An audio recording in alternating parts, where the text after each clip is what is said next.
الصلاۃ والسلام علیک یا رسول اللہ، الصلاۃ والسلام علیک یا حبیب اللہ۔ بسم اللہ الرحمن الرحیم۔ السلام علیکم ورحمۃ اللہ وبرکاتہ۔ مسلمان پتھروں سے بنیادیں بننے لگے۔ بنیادیں تقریباً 3 ہاتھ 4.5 فٹ گہری تھیں۔ اس کے لیے اینٹوں کی تعمیر اٹھائی گئی۔ دونوں جانب پتھروں کی دیواریں بنا کر کھجور کی ٹہنیوں سے چھت بنائی گئی اور کھجور کے تنوں کے ستون بنائے گئے۔ دیواروں کی اونچائی انسانی قد کے برابر تھی۔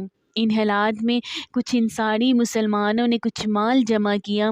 وہ مال آپ صلی اللہ علیہ وآلہ وسلم کے پاس لائے اور عرض کیا، اللہ کے رسول صلی اللہ علیہ وآلہ وسلم، اس مال سے مسجد بنائیے اور اس کو آراستہ کیجیے۔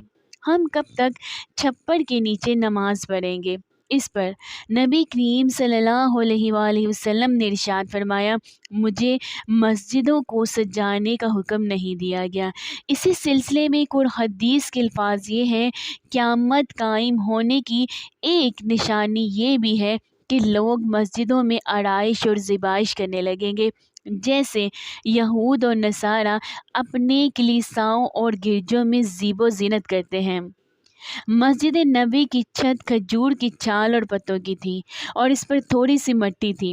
جب بارش ہوتی تو پانی اندر ٹپکتا، یہ پانی مٹی ملا ہوتا، اس سے مسجد کے اندر کیچڑ ہو جاتا۔ یہ بات محسوس کر کے صحابہ کرام رضی اللہ عنہما نے عرض کیا، یا رسول اللہ صلی اللہ علیہ وآلہ وسلم، اگر آپ صلی اللہ علیہ وآلہ وسلم حکم دیں تو چھت پر زیادہ مٹی بچھا دی جائے تاکہ اس میں سے پانی نہ رسے، مسجد میں نہ ٹپکے۔ آپ صلی اللہ علیہ وآلہ وسلم نے ارشاد فرمایا، نہیں، یوں ہی رہنے دو۔ مسجد کی تعمیر کے کام میں تمام مہاجرین اور انصار صحابہ نے حصہ لیا، یہاں تک کہ خود نبی کریم صلی اللہ علیہ وآلہ وسلم نے بھی اپنے ہاتھوں سے کام کیا۔ آپ صلی اللہ علیہ وآلہ وسلم اپنی چادر میں اینٹیں بھر بھر کر لاتے، یہاں تک کہ سینہ مبارک غبار آلود ہو جاتا۔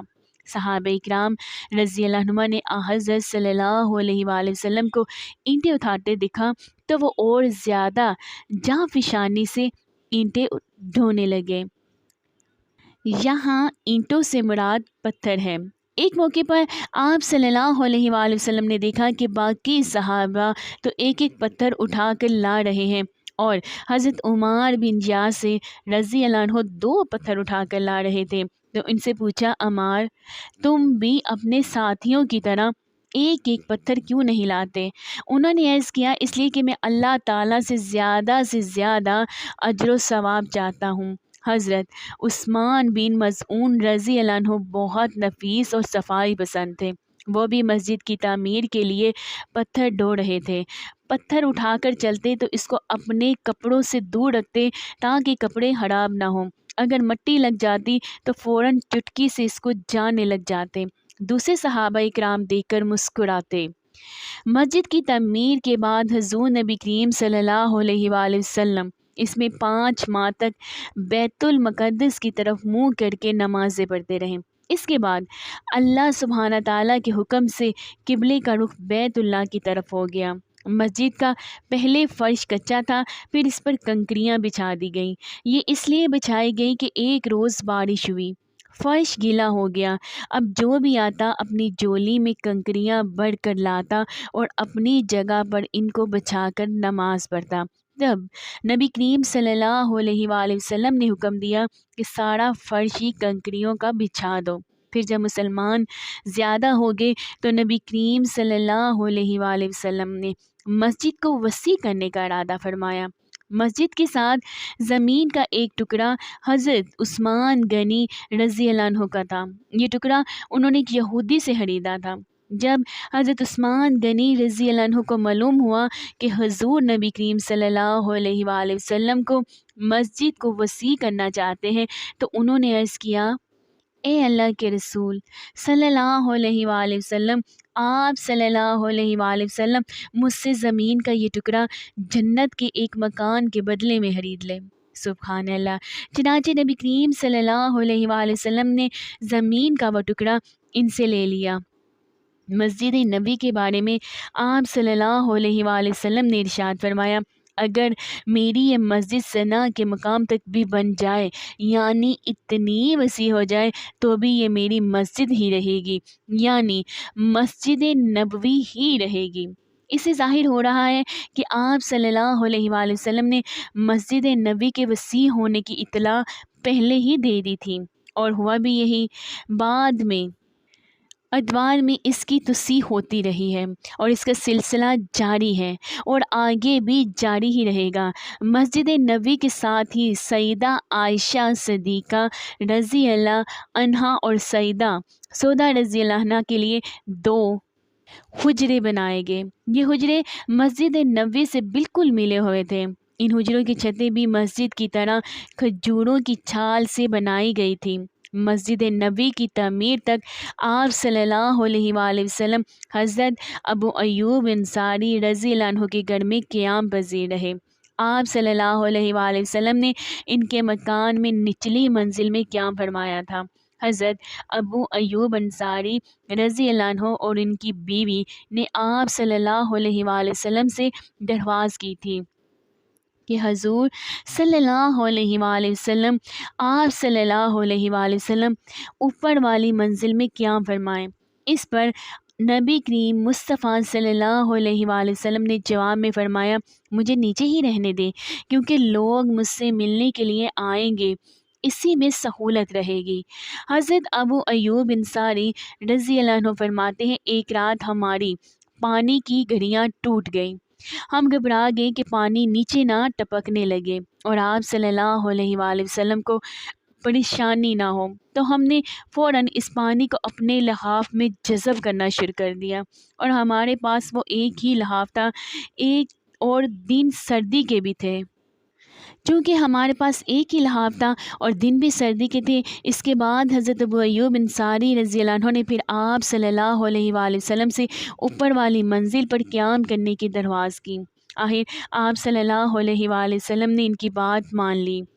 ان کے گھر کے قیام کے دوران آپ صلی اللہ علیہ وآلہ وسلم کے لیے کھانا حضرت اسد بن زرارہ اور حضرت سعد بن عبادہ رضی اللہ عنہ کے ہاتھ سے بھی آتا تھا۔ اس تعمیر سے فارغ ہونے کے بعد حضور نبی کریم صلی اللہ علیہ وآلہ وسلم نے حضرت زید بن حارثہ اور حضرت زید بن رافع رضی اللہ عنہما کو مکہ بھیجا تاکہ حضور اکرم صلی اللہ علیہ وآلہ وسلم کے گھر والوں کو لے آئیں۔ حضور نبی کریم صلی اللہ علیہ وآلہ وسلم نے انہیں سفر میں خرچ کرنے کے لیے 500 درہم اور 2 اونٹ دیے۔ رہبر کے طور پر ان کے ساتھ عبداللہ بن عریقت کو بھیجا۔ سیدنا ابو بکر صدیق رضی اللہ عنہ نے یہ اخراجات برداشت کیے، ان کے گھر والوں کو لانے کی ذمہ داری بھی انہیں ہی سونپی گئی۔ اس طرح یہ حضرات مکہ معظمہ سے آپ صلی اللہ علیہ وآلہ وسلم کی صاحبزادیوں حضرت فاطمہ رضی اللہ عنہ، حضرت ام کلثوم رضی اللہ عنہ کو اور حضرت صلی اللہ علیہ وآلہ وسلم کی اہلیہ محترمہ حضرت سودا بنت زمع رضی اللہ عنہ اور دایا ام ایمن رضی اللہ عنہ جو زید بن حارثہ رضی اللہ عنہ کی اہلیہ تھیں، اور ان کے بیٹے حضرت اسامہ بن زید رضی اللہ عنہ کو لے کر مدینہ منورہ آ گئے۔ حضرت اسامہ بن زید رضی اللہ عنہ آپ صلی اللہ علیہ وآلہ وسلم کی دایا کے بیٹے تھے اور آپ صلی اللہ علیہ وآلہ وسلم کو ہر درجے عزیز سے۔ آپ صلی اللہ علیہ وآلہ وسلم کی بیٹی حضرت زینب رضی اللہ عنہ چونکہ شادی شدہ تھی اور ان کے شوہر اس وقت تک مسلمان نہیں ہوئے تھے، اس لیے انہیں ہجرت کرنے سے روک دیا گیا۔ حضرت زینب رضی اللہ عنہ نے بعد میں ہجرت کی تھی اور اپنے شوہر کو کفر کی حالت میں مکہ ہی چھوڑ آئی تھیں۔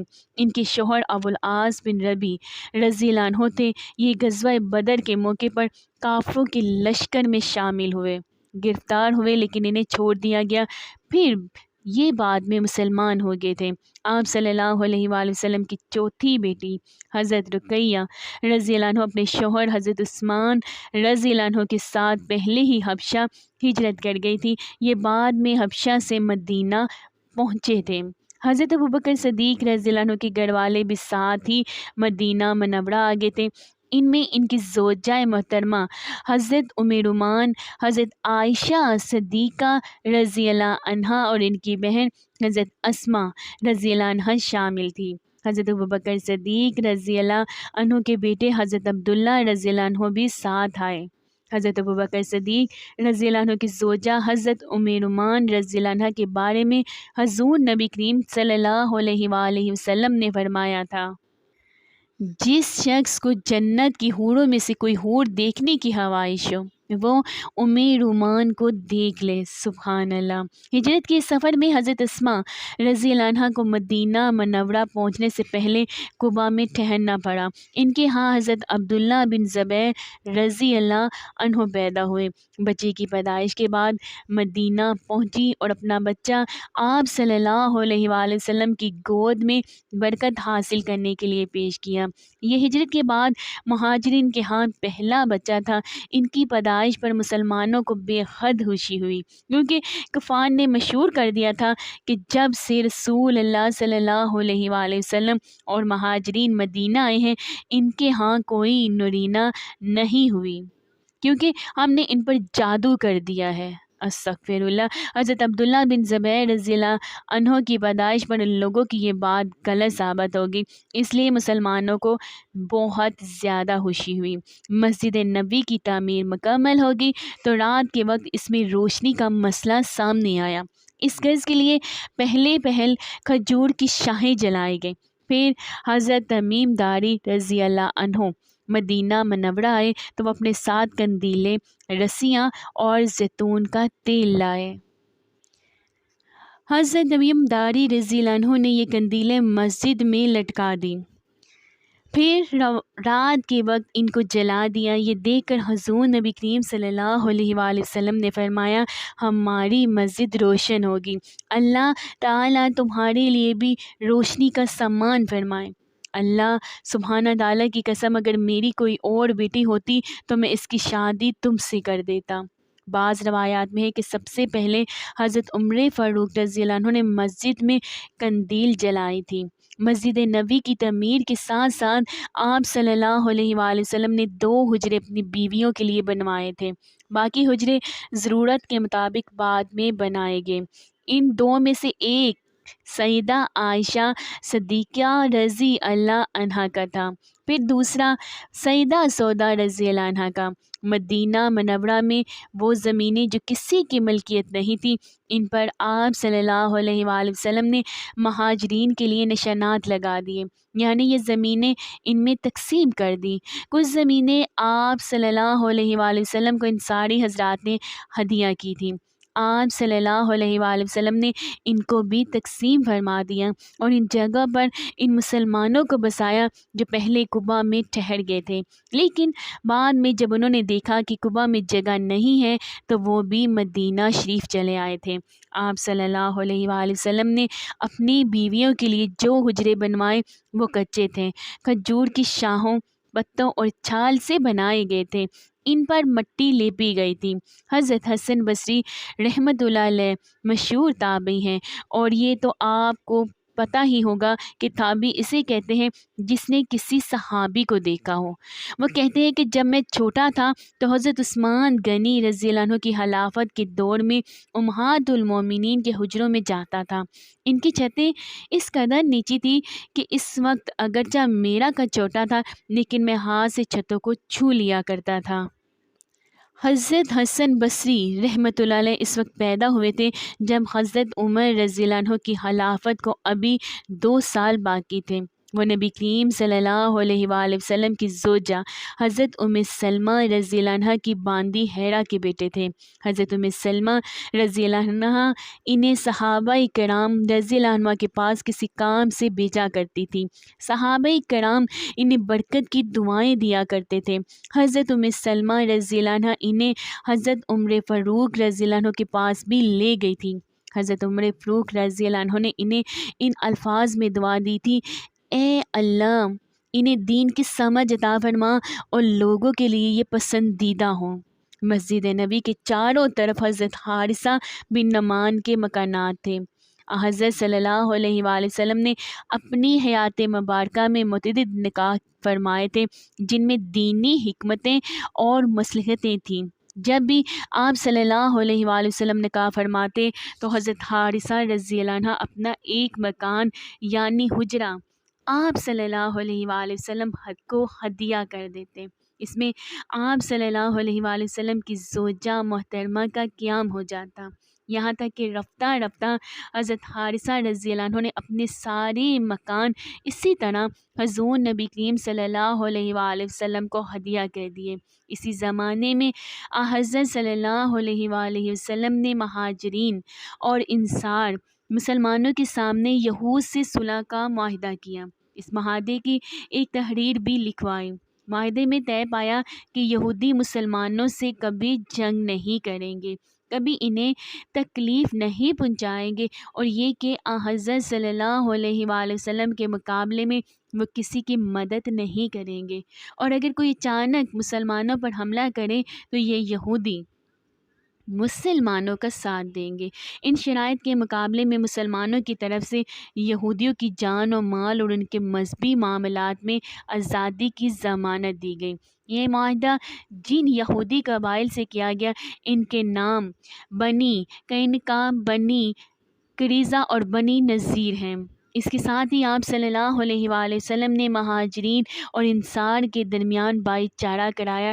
اس بھائی چارے سے مسلمانوں کے درمیان محبت اور خلوص کا بے مثال رشتہ قائم ہوا۔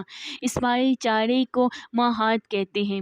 بھائی چارے کا یہ قیام حضرت انس بن مالک رضی اللہ عنہ کے مکان پر ہوا۔ یہ بھائی چارہ مسجد نبی کی تعمیر کے بعد ہوا۔ اس موقع پر آپ صلی اللہ علیہ وآلہ وسلم نے ارشاد فرمایا تھا، اللہ کے نام پر تم سب آپس میں دو دو بھائی بن جاؤ۔ اس بھائی چارے کے بعد انصاری مسلمانوں نے مہاجرین کے ساتھ جو سلوک کیا وہ رہتی دنیا تک یاد رکھا جائے گا۔ خود مہاجرین بھی اس سلوک کا اس قدر اثر ہوا کہ وہ پکار اٹھے، اے اللہ کے رسول صلی اللہ علیہ وآلہ وسلم، ہم نے ان جیسے لوگ کبھی نہیں دیکھے۔ انہوں نے ہمارے ساتھ اس قدر ہمدردی اور غمگساری کی ہے، اس قدر فیاضی کا معاملہ کیا ہے کہ اس کی کوئی مثال نہیں مل سکتی، یہاں تک کہ محنت اور مشقت کے وقت وہ ہمیں الگ رکھتے اور صلہ ملنے کا وقت آتا تو ہمیں اس میں برابر کا شریک کر لیتے۔ ہمیں تو ڈر ہے بس آخرت کا سارا ثواب یہ تنہا نہ سمیٹ لے جائیں۔ ان کی یہ بات سن کر حضور نبی کریم مصطفیٰ صلی اللہ علیہ وآلہ وسلم نے ارشاد فرمایا، نہیں، ایسا اس وقت تک نہیں ہو سکتا جب تک تم ان کی تعریف کرتے رہو گے اور انہیں دعائیں دیتے رہو گے۔ بعض علماء نے لکھا ہے کہ بھائی چارہ کرانا حضور نبی کریم صلی اللہ علیہ وآلہ وسلم کی خصوصیت میں ہے۔ آپ صلی اللہ علیہ وآلہ وسلم سے پہلے کسی نبی نے اپنی امتیوں میں سے اس طرح بھائی چارہ نہیں کرایا۔ اس سلسلے میں روایت ملتی ہے کہ انصاری مسلمانوں نے اپنے مہاجر بھائیوں کو اپنی ہر چیز میں سے نصف حصہ دے دیا۔ کسی کے پاس 2 مکان تھی تو ایک اپنے بھائی کو دے دیا، اس طرح ہر چیز کا نصف اپنے بھائی کو دے دیا، یہاں تک کہ ایک انصاری کی 2 بیویاں تھیں۔ انہوں نے اپنے مہاجر بھائی سے کہا کہ میری 2 بیویاں ہیں، ان میں سے میں ایک کو طلاق دے دیتا ہوں، عدت پوری ہونے کے بعد تم اسے شادی کر لینا۔ لیکن مہاجر مسلمان نے اس بات کو پسند نہیں فرمایا۔ ان کاموں سے فارغ ہونے کے بعد یہ مسئلہ سامنے آیا کہ نماز کے لیے لوگوں کو کیسے بلایا جائے۔ آپ صلی اللہ علیہ وآلہ وسلم نے اپنے صحابہ کرام رضی اللہ عنہ سے مشورہ کیا۔ اس سلسلے میں ایک مشورہ یہ دیا گیا کہ نماز کا وقت ہونے پر ایک جھنڈا لہرا دیا جائے گا، لوگ اس کو دیکھیں گے تو سمجھ جائیں گے کہ نماز کا وقت ہو گیا ہے اور ایک دوسرے کو بتایا دیا جائے گا۔ لیکن حضور اکرم صلی اللہ علیہ وآلہ وسلم نے اس تجویز کو پسند نہ فرمایا۔ پھر کسی نے کہا کہ بغل بجا دیا کریں۔ حضور نبی کریم صلی اللہ علیہ وآلہ وسلم نے بھی اس کو ناپسند فرمایا کیونکہ یہ طریقہ یہودیوں کا تھا۔ اب کسی نے کہا کہ ناقوس بجا کر اعلان کر دیا کریں۔ آپ صلی اللہ علیہ وآلہ وسلم نے بھی اس کو ناپسند فرمایا۔ اس لیے کہ یہ عیسائیوں کا طریقہ تھا۔ کچھ لوگوں نے مشورہ دیا کہ آگ جلا دی جایا کرے۔ آپ صلی اللہ علیہ وآلہ وسلم نے اس تجویز کو بھی پسند نہ فرمایا، اس لیے کہ یہ طریقہ تو مجوسیوں کا تھا۔ ایک مشورہ یہ دیا گیا کہ ایک شخص مقرر کر دیا جائے کہ وہ نماز کا وقت ہونے پر گشت لگایا کرے۔ چنانچہ اس رائے کو قبول کر لیا گیا۔ حضرت بلال رضی اللہ عنہ کو اعلان کرنے والا مقرر کر دیا گیا۔ انہی دنوں میں حضرت عبداللہ بن زید رضی اللہ عنہ نے خواب دیکھا۔ انہوں نے ایک شخص کو دیکھا کہ اس کے جسم پر 2 سبز کپڑے تھے اور اس کے ہاتھ میں ایک ناقوس بغل تھا۔ حضرت عبداللہ بن زید رضی اللہ تعالیٰ عنہ فرماتے ہیں کہ میں نے اس سے پوچھا، کیا تم یہ ناقوس فروخت کرتے ہو؟ اس نے پوچھا، تم اس کا کیا کرو گے؟ میں نے کہا، ہم اس کو بجا کر نمازیوں کو جمع کریں گے۔ اس پر وہ بولا، کیا میں تمہیں اس کے لیے اس سے بہتر طریقہ نہ بتا دوں؟ میں نے کہا، ضرور بتائیے۔ اب اس نے کہا، تم یہ الفاظ پکار کر لوگوں کو جمع کیا کرو، اور اس نے اذان کے الفاظ دہرا دیے، یعنی پوری اذان پڑھ کر انہیں سنا دی، پھر تکبیر کہنے کا طریقہ بھی بتا دیا۔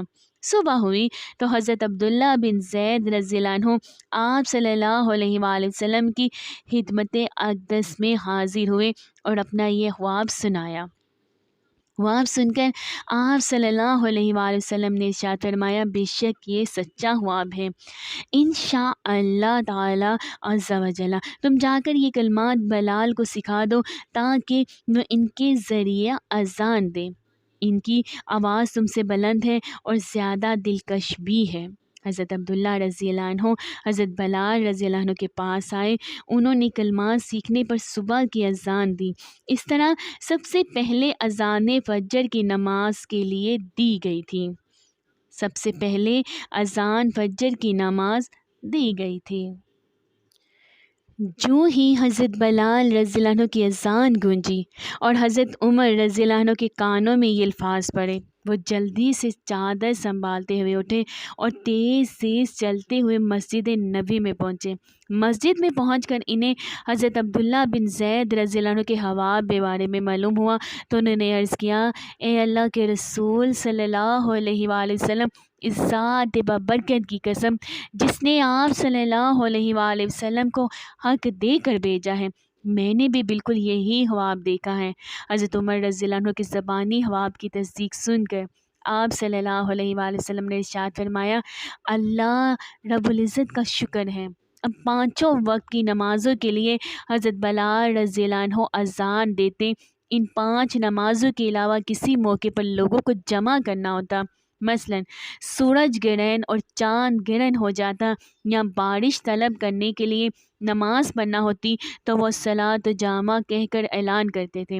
اس طرح نبی اکرم صلی اللہ علیہ وآلہ وسلم کے زمانے تک حضرت بلال رضی اللہ عنہ موذر رہے۔ ان کی غیر موجودگی میں حضرت عبداللہ ابن مکتوم رضی اللہ عنہ اذان دیتے تھے۔ حضرت صلی اللہ علیہ وآلہ وسلم کے ظہور سے پہلے مدینہ منورہ کے یہودی قبلہ اوس اور قبلہ خزرج کے لوگوں سے یہ کہا کرتے تھے، بہت جلد ایک نبی ظاہر ہوں گے اور ان کی ایسی ایسی صفات ہوں گی، یعنی حضور نبی کریم صلی اللہ علیہ وآلہ وسلم کی نشانیاں بتایا کرتے تھے، ہم ان کے ساتھ مل کر تم لوگوں کا سابقہ قوموں کی طرح تہس نہس کر دیں گے۔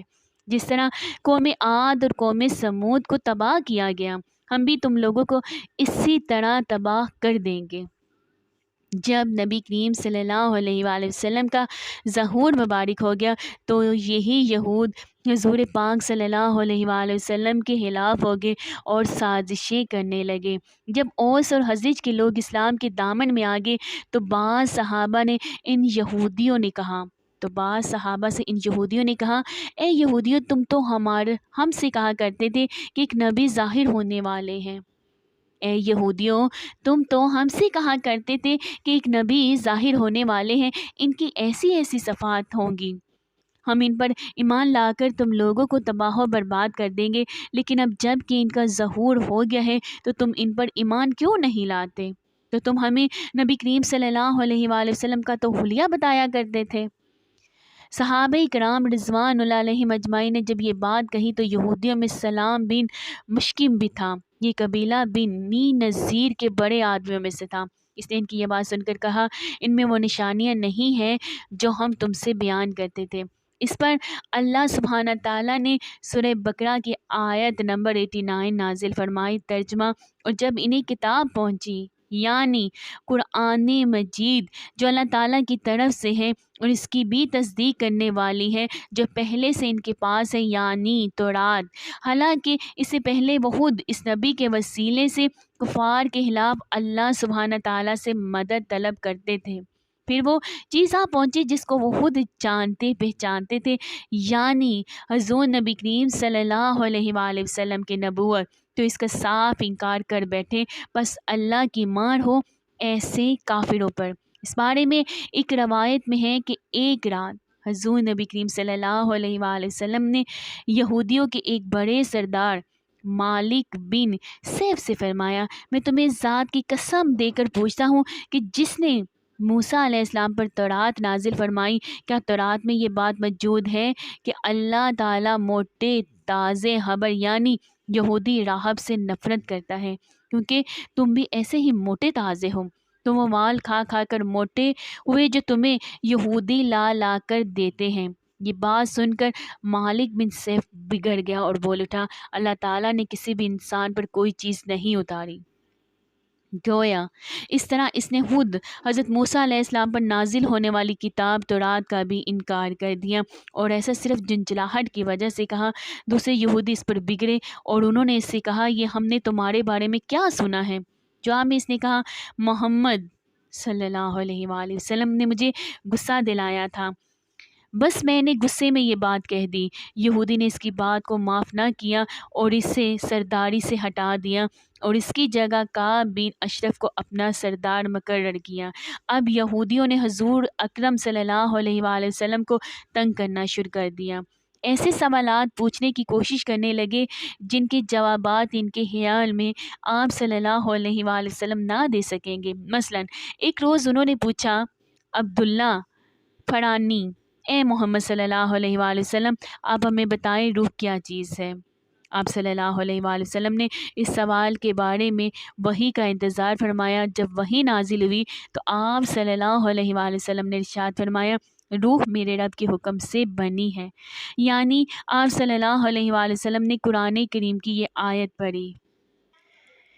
ترجمہ: اور یہ لوگ آپ صلی اللہ علیہ وآلہ وسلم سے روح کے متعلق پوچھتے ہیں، آپ صلی اللہ علیہ وآلہ وسلم فرما دیجئے کہ روح میرے رب کے حکم سے بنی ہے۔ پھر انہوں نے قیامت کے بارے میں پوچھا کہ قیامت کب آئے گی؟ آپ صلی اللہ علیہ وآلہ وسلم نے جواب میں ارشاد فرمایا، اس کا علم میرے رب ہی کے پاس ہے، اس کے وقت کو اللہ سبحانہ تعالیٰ کے سوا کوئی اور ظاہر نہیں کرے گا۔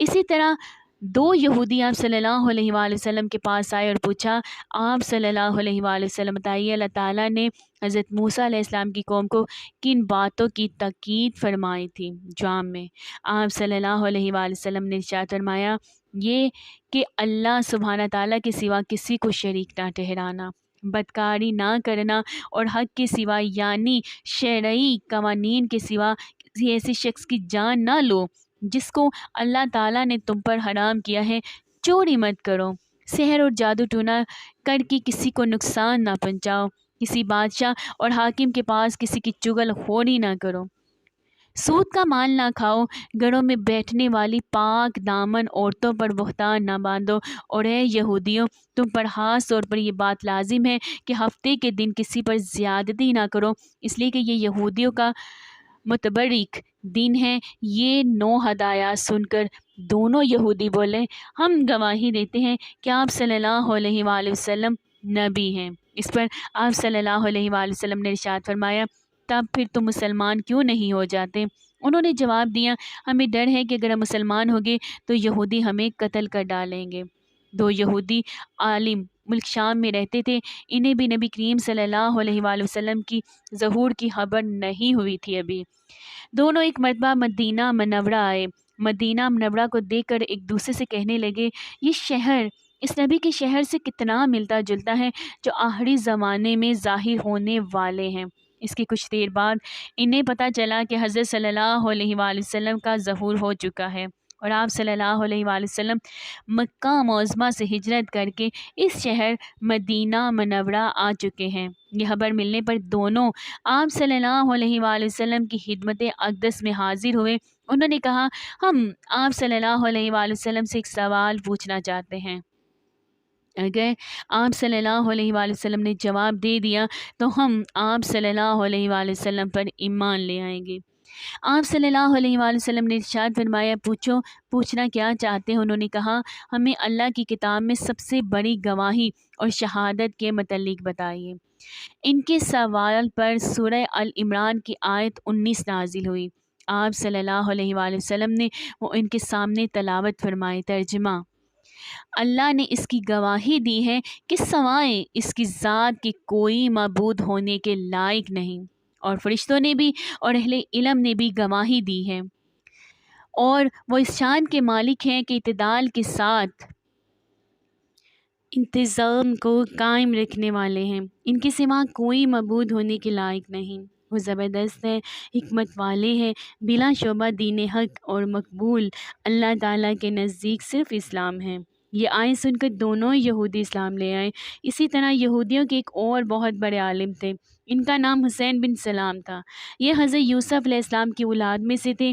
ان کا تعلق قبیلہ بنی قینقاع سے تھا۔ جس روز آپ صلی اللہ علیہ وآلہ وسلم ہجرت کر کے حضرت ابو ایوب انصاری رضی اللہ عنہ کے گھر میں رہائش پذیر ہوئے، یہ اسی روز آپ صلی اللہ علیہ وآلہ وسلم کی خدمت میں حاضر ہوئے۔ جو ہی انہوں نے آپ صلی اللہ علیہ وآلہ وسلم کا چہرہ مبارک دیکھا، فوراً سمجھ گئے کہ یہ چہرہ کسی جھوٹے کا نہیں ہو سکتا۔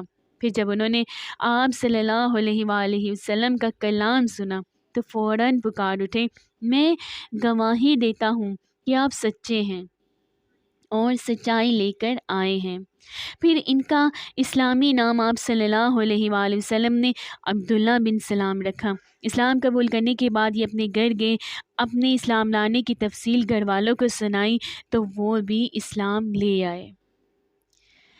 چند یہودیوں نے آپ صلی اللہ علیہ وآلہ وسلم سے پوچھا کہ آپ یہ بتائیں کہ اس وقت تک لوگ کہاں ہوں گے جب قیامت کے دن ہر زمین اور آسمان کی شکلیں تبدیل ہو جائیں گی؟ اس پر نبی کریم صلی اللہ علیہ وآلہ وسلم نے جواب دیا، اس وقت لوگ پل صراط کے قریب اندھیرے میں ہوں گے۔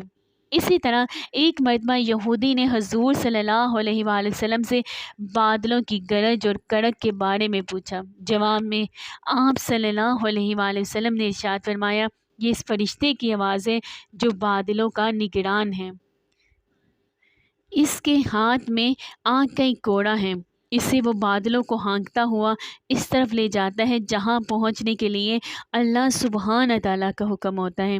ان یہودیوں ہی میں سے ایک گروہ منافقین کا تھا۔ یہ بات ذرا وضاحت سے سمجھ لیں، مدینہ منورہ میں جب اسلام کو عروج حاصل ہوا تو یہودیوں کا اقتدار ختم ہو گیا تھا۔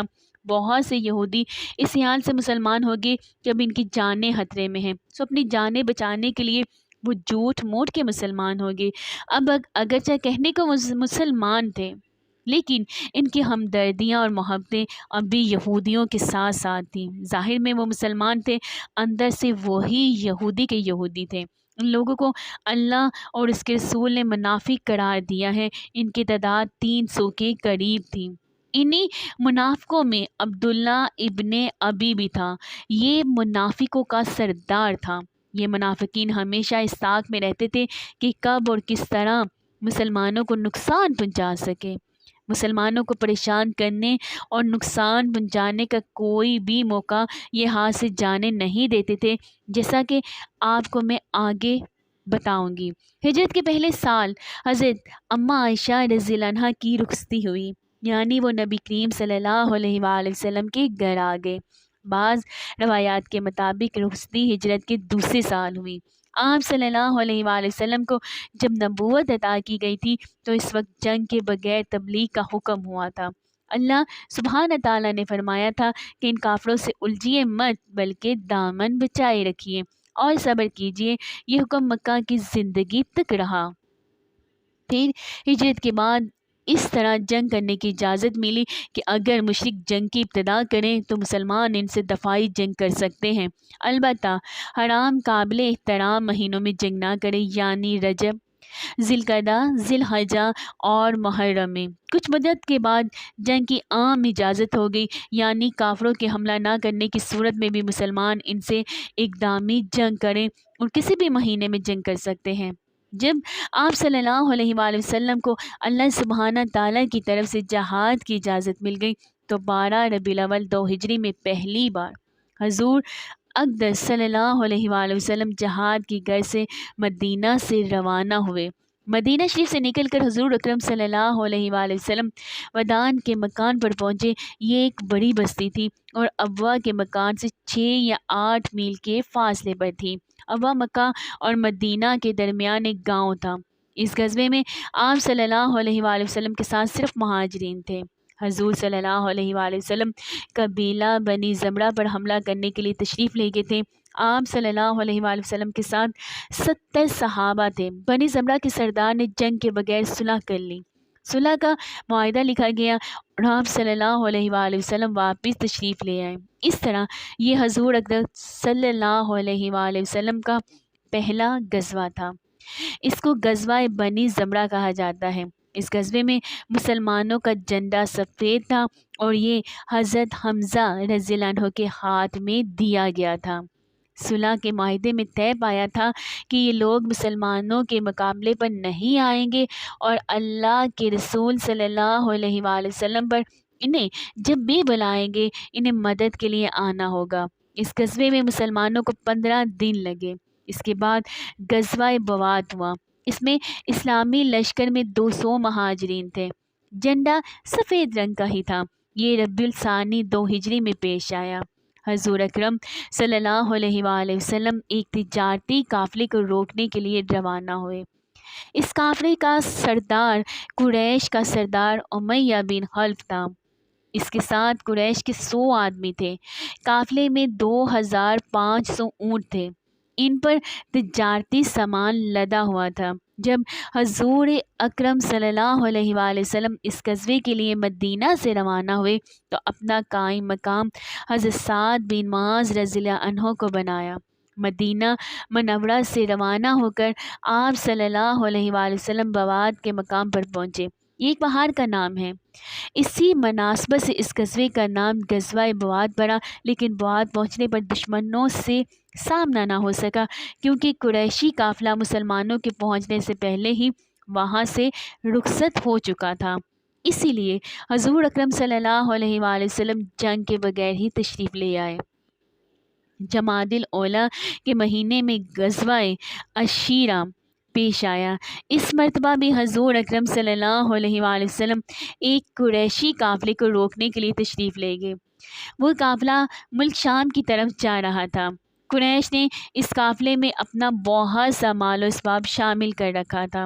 غرض مکہ کے سبھی لوگوں نے اس میں مال شامل کیا تھا۔ اس قافلے کے ساتھ 50,000 دینار تھے، 1000 اونٹ تھے۔ قافلے کے سردار ابو سفیان رضی اللہ عنہ تھے، جو کہ ابھی مسلمان نہیں ہوئے تھے۔ 27 آدمی بھی ہمراہ تھے۔ حضور اکرم صلی اللہ علیہ وآلہ وسلم نے مدینہ منورہ میں ابو سلمہ بن عبداللہ رضی اللہ عنہ کو اپنا قائم مقام بنایا۔ آپ صلی اللہ علیہ وآلہ وسلم کے ساتھ 150 کے قریب صحابہ کرام تھے۔ مدینہ منورہ سے روانہ ہو کر حضور اکرم صلی اللہ علیہ وآلہ وسلم عشیرہ کے مکان تک پہنچے۔ اس غزوے میں بھی اسلامی جھنڈے کا رنگ سفید ہی تھا۔ جھنڈا حضور اکرم صلی اللہ علیہ وآلہ وسلم کے چچا حضرت حمزہ رضی اللہ عنہ کے ہاتھ میں تھا۔ اسلامی لشکر 20 اونٹوں پر سوار ہوا۔ سب لوگ باری باری سوار ہوتے۔ عشیرہ کے مقام پر حضور اکرم صلی اللہ علیہ وآلہ وسلم کو معلوم ہوا کہ قافلہ وہاں سے گزر کر شام کی طرف جا چکا ہے۔ چنانچہ حضور اکرم صلی اللہ علیہ وآلہ وسلم پھر جنگ کے بغیر واپس تشریف لے آئے۔ تاہم اس دوران بنی مجلس سے امن اور سلامتی کا معاہدہ طے پایا۔ اسی سفر میں حضرت علی رضی اللہ عنہ کو ابو تراب کا لقب ملا۔ یہ واقعہ اس طرح پیش آیا کہ آپ صلی اللہ علیہ وآلہ وسلم نے ایک موقع پر حضرت علی رضی اللہ عنہ اور حضرت عمار بن یاسر رضی اللہ عنہ کو زمین پر اس طرح سوتے پایا کہ ان کے اوپر مٹی لگ گئی۔ آپ صلی اللہ علیہ وآلہ وسلم نے حضرت علی رضی اللہ عنہ کو پاؤں سے ہلایا اور فرمایا، اے ابو تراب یعنی اے مٹی والے اٹھو۔ آپ صلی اللہ علیہ وآلہ وسلم غزوہ عشیرہ سے واپس آئے تو چند دن بعد ہی پھر ایک اور مہم پیش آ گئی۔ ایک شخص قرظ بن جابر فہری نے مدینہ منورہ کی چراگاہ پر حملہ کر دیا۔ حضور اکرم صلی اللہ علیہ وآلہ وسلم اس کی تلاش میں نکلے، یہاں تک کہ صفوان کی وادی میں پہنچے۔ یہ وادی میدان بدر کے قریب ہے، اسی مناسبت سے اس غزوے کو غزوہ بدر اولا بھی کہا جاتا ہے۔ قرظ بن جابر مسلمانوں کے وہاں پہنچنے سے پہلے ہی جا چکا تھا۔ اس غزوے کے لیے نکلنے سے پہلے حضور اقدس صلی اللہ علیہ وآلہ وسلم نے مدینہ منورہ میں اپنا قائم مقام حضرت زید بن حارثہ رضی اللہ عنہ کو بنایا۔ اس مرتبہ بھی جھنڈا سفید تھا جو حضرت علی رضی اللہ عنہ کے ہاتھ میں دیا گیا تھا۔ اسی سال 2 ہجری کے دوران قبلے کا رخ تبدیل ہوا اور اس وقت تک مسلمان بیت المقدس کی طرف مڑ کر کے نماز ادا کرتے رہے تھے۔ قبلے کی تبدیلی کا حکم ظہر کی نماز کے وقت آیا۔ ایک روایت میں یہ ہے کہ عصر کی نماز میں حکم آیا تھا۔ قبلے کی تبدیلی اس لیے ہوئی کہ حضور اکرم صلی اللہ علیہ وآلہ وسلم نے یہ آرزو کی تھی کہ قبلہ بیت اللہ ہو۔ خاص طور پر یہ آرزو اس لیے تھی کہ یہودی کہتے تھے کہ محمد صلی اللہ علیہ وآلہ وسلم ہماری مخالفت بھی کرتے ہیں اور ہمارے قبلے کی طرف رخ کر کے نماز بھی پڑھتے ہیں۔ اگر ہم سیدھے راستے پر نہ ہوتے تو تم ہمارے قبلے کی طرف رخ کر کے نمازیں نہ پڑھا کرتے۔ ان کی بات پر حضور اکرم صلی اللہ علیہ وآلہ وسلم نے دعا کی کہ ہمارا قبلہ بیت اللہ ہو جائے اور اللہ سبحانہ تعالیٰ نے آپ کی یہ دعا منظور فرمائی۔ قبلے کی تبدیلی کا حکم نماز کی حالت میں آیا، چنانچہ آپ صلی اللہ علیہ وآلہ وسلم نے نماز کے دوران ہی اپنا رخ بیت اللہ کی طرف کر لیا اور آپ صلی اللہ علیہ وآلہ وسلم کے ساتھ ہی تمام صحابہ کرام رضی اللہ عنہ نے بھی رخ تبدیل کر لیا۔ یہ نماز مسجد قبلتین میں ہی ہو رہی تھی۔ حضرت عباد بن بشر رضی اللہ عنہ نے بھی یہ نماز حضور نبی کریم صلی اللہ علیہ وآلہ وسلم کے ساتھ پڑھی تھی۔ یہ مسجد سے نکل کر راستے میں 2 انصاریوں کے پاس سے گزرے اور نماز پڑھ رہے تھے اور اس وقت رکوع میں تھے۔ انہیں دیکھ کر عباد بن بشر رضی اللہ عنہ نے کہا، میں اللہ کی قسم کھا کر کہتا ہوں کہ میں نے ابھی حضرت صلی اللہ علیہ وآلہ وسلم کے ساتھ کعبے کی طرف منہ کر کے نماز پڑھی ہے۔ قبا والوں کو یہ خبر اگلے دن صبح کی نماز کے وقت پہنچی۔ وہ لوگ اسی وقت دوسری رکعت میں تھے اور کہ منادی نے اعلان کیا، لوگوں خبردار ہو جاؤ، قبلے کا رخ کعبے کی طرف تبدیل ہو گیا ہے۔ نماز پڑھتے ہوئے لوگ قبلے کی طرف گھوم گئے۔ اس طرح مسلمانوں کا قبلہ بیت اللہ شریف بنا۔ اسی سال یعنی 3 ہجری میں رمضان کے روزے اور صدقہ فطر کا حکم بھی نازل ہوا۔ پھر مسجد نبوی میں منبر نصب کیا گیا۔ جب تک منبر نہیں بنا تھا آپ صلی اللہ علیہ وآلہ وسلم کھجور کے تنے سے ٹیک لگا کر کھڑے ہوتے تھے اور خطبہ دیتے تھے۔ جب منبر بن گیا اور آپ صلی اللہ علیہ وآلہ وسلم نے کھجور کے تنے کی بجائے منبر پر خطبہ ارشاد فرمایا تو وہ تنا رونے لگا۔ اس کے رونے کی آواز ایسی بلند ہوئی کہ تمام لوگوں نے اس آواز کو سنا۔ آواز اس قدر دردناک تھی کہ ساری مسجد ہل گئی۔ وہ اس طرح رو رہا تھا جیسے کوئی اونٹنی اپنے بچے کو گم ہونے پر روتی ہے۔ اس کے رونے کی آواز سن کر نبی کریم صلی اللہ علیہ وآلہ وسلم منبر پر سے اتر کر اس کے پاس پہنچے اور اسے اپنے سینے سے لگا لیا۔ اس کے بعد اس میں سے ایک بچے کے سسکنے کی آوازیں آنے لگی۔ حضور نبی کریم صلی اللہ علیہ وآلہ وسلم نے اس پر پیار سے ہاتھ پھیرا اور فرمایا، پرسکون اور خاموش ہو جاؤ۔ تب کہیں جا کر اس کا رونا بند ہوا۔ اس کے بعد آپ صلی اللہ علیہ وآلہ وسلم نے اس تنے کو منبر کے نیچے دفن کرنے کا حکم دیا۔ آپ صلی اللہ علیہ وآلہ وسلم نے ایک بار ارشاد فرمایا، میرے گھر اور میرے منبر کے درمیان کی جگہ جنت کے باغوں میں سے ایک باغ ہے۔ سبحان اللہ، یعنی یہ مقام جنت ہی کا ایک مقام ہے۔ اللہ سبحانہ تعالیٰ نے اس مقام کو جنت میں شامل کر دیا ہے۔ سبحان اللہ۔ جیسا کہ پہلے میں آپ کو بتا چکی ہوں کہ قریش کے ایک تجارتی قافلے پر حملے کی غرض سے آپ صلی اللہ علیہ وآلہ وسلم روانہ ہوئے تھے، لیکن جب آپ صلی اللہ علیہ وآلہ وسلم شیرہ کے مقام پر پہنچے تو قافلہ اس مقام سے گزر کر شام کی طرف روانہ ہو چکا تھا۔ چنانچہ آپ صلی اللہ علیہ وآلہ وسلم واپس تشریف لے آئے۔ پھر جب آپ صلی اللہ علیہ وآلہ وسلم کو اطلاع ملی کہ وہ قافلہ شام سے واپس آ رہا ہے اور اس سامان تجارت کا منافع مسلمانوں کے خلاف استعمال ہوگا، اس لیے آپ صلی اللہ علیہ وآلہ وسلم نے حکم دیا، قریش کا تجارتی قافلہ آ رہا ہے، اس میں ان کا مال و دولت ہے، تم اس پر حملہ کرنے کے لیے بڑھو، ممکن ہے اللہ سبحانہ تعالیٰ تمہیں اس سے فائدہ دے۔ ادھر اس قافلے کے سردار ابو سفیان رضی اللہ عنہ تھے، یہ قریش کے بھی سردار تھے، اس وقت تک ایمان نہیں لائے تھے، پتہ مکہ کے موقع پر ایمان لائے تھے۔ یہ ان کی عادت تھی کہ جب ان کا قافلہ حجاز کی سرزمین پر پہنچتا تو جاسوسوں کو بیچ کر راستے کی خبریں معلوم کر لیتے تھے۔ انہیں آپ صلی اللہ علیہ وآلہ وسلم کا خوف بھی تھا، چنانچہ ان کے جاسوس نے بتایا کہ حضرت صلی اللہ علیہ وآلہ وسلم اس تجارتی قافلے کو گھیرنے کے لیے روانہ ہو چکے ہیں۔ یہ سن کر ابو سفیان رضی اللہ عنہ خوف زدہ ہو گئے، انہوں نے فوراً ایک شخص کو مکہ کی طرف روانہ کیا اور ساتھ ہی سے یہ ہدایت دی، تم اپنے اونٹ کے کان کاٹ دو، کجاوا الٹ دو، اپنی قمیص کا اگلا اور پچھلا دامن پھاڑ دو، اسی حالت میں مکہ میں داخل ہونا، انہیں بتانا کہ محمد صلی اللہ علیہ وآلہ وسلم نے اپنے صحاب کے ساتھ ان کے قافلے پر حملہ کرنے والے ہیں، ایسا اس لیے کیا تاکہ مشرکین جلد مدد کو آ جائیں۔ وہ شخص بہت تیزی سے روانہ ہوا، جبکہ ابھی تک یہ مکہ پہنچا نہیں تھا کہ وہاں عاتقہ بنت عبد المطلب نے ایک خواب دیکھا۔ حضور نبی کریم صلی اللہ علیہ وآلہ وسلم کی پھوپھی تھی، یہ معلوم نہیں ہو سکا کہ بعد میں یہ اسلام لے آئی تھی یا نہیں، روایات میں اختلاف پایا جاتا ہے، کچھ روایات کہتی ہیں ایمان لے آئی تھی، کچھ میں ہے کہ انہوں نے اسلام قبول نہیں کیا تھا۔ خواب بہت خوفناک تھا، یہ ڈر گئی، انہوں نے حضرت عباس رضی اللہ عنہ کو اپنا خواب سنایا، لیکن اس شرط پر سنایا کہ وہ کسی اور کو نہیں سنائیں گے۔ انہوں نے پوچھا، اچھا ٹھیک ہے، تم خواب تو سناؤ، تم نے کیا دیکھا ہے؟ عاتقہ بنت عبد المطلب نے کہا، میں نے خواب دیکھا ہے کہ ایک شخص اونٹ پر سوار چلا آ رہا ہے، یہاں تک کہ وہ ابتک کے پاس آ کر رکا۔ ابتک مکہ معظمہ سے کچھ فاصلے پر ہے۔ وہاں کھڑے ہو کر اس نے پوری آواز سے پکار پکار کر کہا ہے، لوگوں، 3 دن کے اندر اندر اپنی قتل گاہوں میں چلنے کے لیے تیار ہو جاؤ۔ پھر میں نے دیکھا کہ لوگ اس کے گرد جمع ہو گئے ہیں، پھر وہ وہاں سے چل کر بیت اللہ میں داخل ہوا، لوگ اس کے پیچھے پیچھے چلے آ رہے تھے۔ پھر وہ شخص اونٹ سمیت کعبے کی چھت پر نظر آیا، وہاں بھی اس نے پکار کر یہ الفاظ کہے۔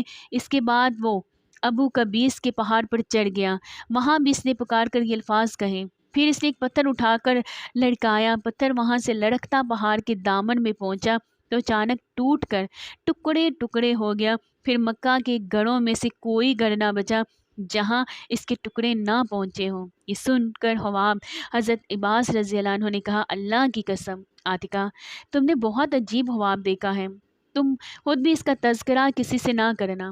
حضرت عباس رضی اللہ عنہ وہاں سے نکلے تو راستے میں انہیں ولید بن عتبہ ملا، یہ ان کا دوست تھا۔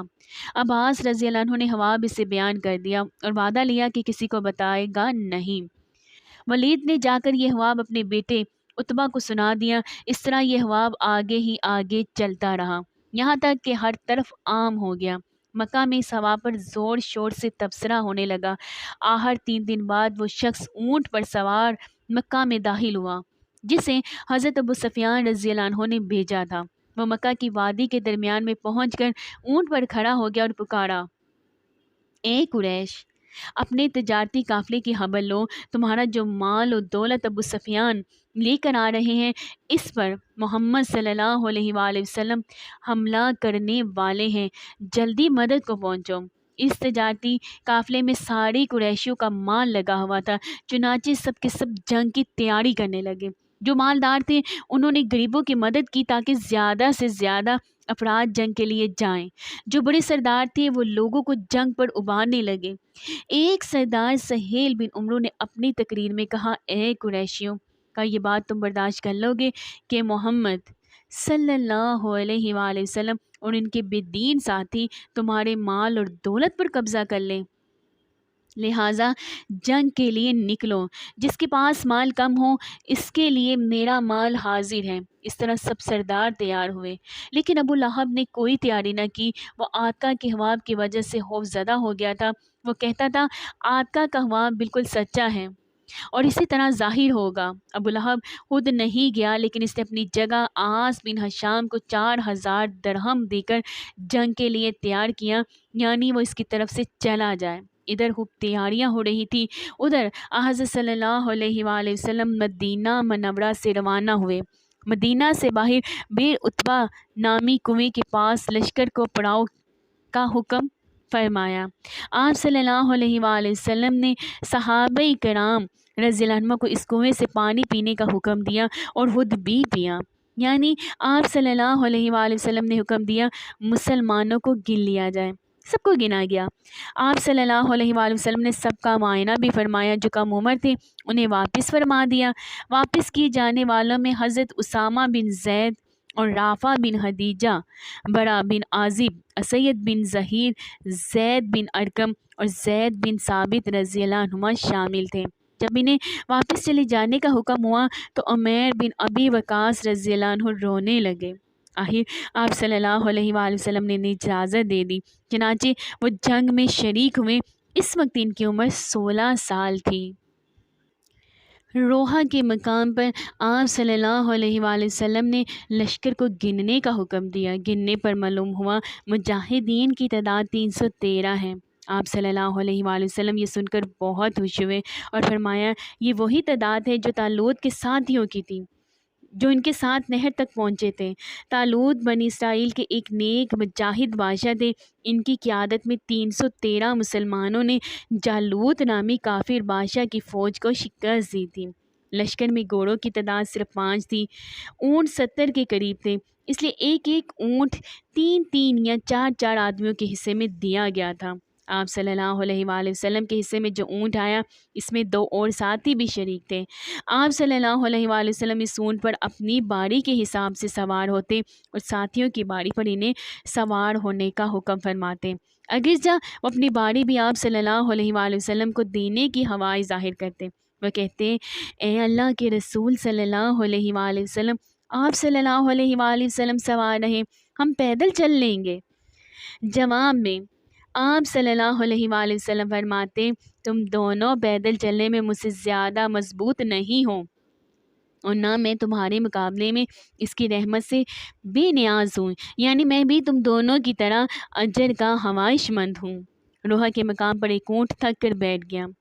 آپ صلی اللہ علیہ وآلہ وسلم پاس سے گزرے تو پتہ چلا اونٹ تھک کر بیٹھ گیا ہے اور اٹھ نہیں رہا۔ آپ صلی اللہ علیہ وآلہ وسلم نے کچھ پانی لیا، اس سے کلی کی، کلی والا پانی اونٹ والے برتن میں ڈالا اور اس کے منہ میں ڈال دیا۔ اونٹ فوراً اٹھ کر کھڑا ہوا اور پھر اس قدر تیز چلا کہ لشکر کے ساتھ جا ملا۔ اس پر تھکاوٹ کی کوئی آثار باقی نہ رہے۔ اس غزوے کے موقع پر حضور نبی کریم صلی اللہ علیہ وآلہ وسلم نے حضرت عثمان غنی رضی اللہ عنہ کو وہ مدینہ منورہ ہی میں ٹھہرنے کا حکم فرمایا تھا۔ وجہ اس کی یہ تھی کہ ان کی زوجہ محترمہ اور آپ صلی اللہ علیہ وآلہ وسلم کی بیٹی سیدہ رقیہ رضی اللہ عنہ بیمار تھیں۔ آپ صلی اللہ علیہ وآلہ وسلم نے حضرت عثمان رضی اللہ عنہ سے فرمایا تمہیں یہاں ٹھہرنے کا بھی اجر ملے گا اور جہاد کا بھی اجر ملے گا۔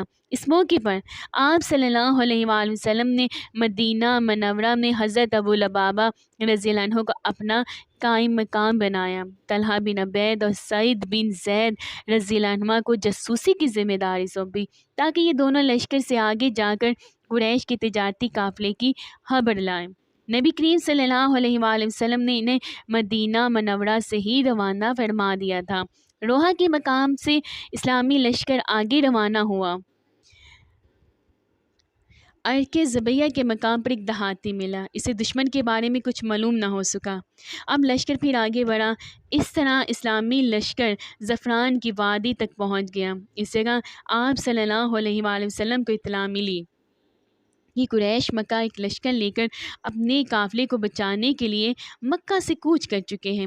آپ صلی اللہ علیہ وآلہ وسلم نے اطلاع ملنے پر تمام لشکر کو ایک جگہ جمع فرمایا اور ان سے مشورہ کیا، کیونکہ مدینہ منورہ سے مسلمان صرف ایک تجارتی قافلے کو روکنے کے لیے روانہ ہوئے تھے، کسی باقاعدہ لشکر کے مقابلے کے لیے نہیں نکلے تھے۔ اس پر صحابہ کرام رضی اللہ عنہ نے باری باری اپنی رائے دی۔ حضرت مقداد رضی اللہ عنہ نے عرض کیا، اے اللہ کے رسول صلی اللہ علیہ وآلہ وسلم، آپ صلی اللہ علیہ وآلہ وسلم کو اللہ تعالیٰ نے حکم فرمایا ہے، اس کے مطابق عمل فرمائیے۔ ہم آپ صلی اللہ علیہ وآلہ وسلم کے ساتھ ہیں، اللہ سبحانہ کی قسم، اللہ سبحانہ تعالیٰ کی قسم، ہم اس طرح نہیں کہیں گے جس طرح موسیٰ علیہ السلام کو بنی اسرائیل نے کہا تھا کہ آپ اور آپ کا رب جا کر لڑ لیجئے۔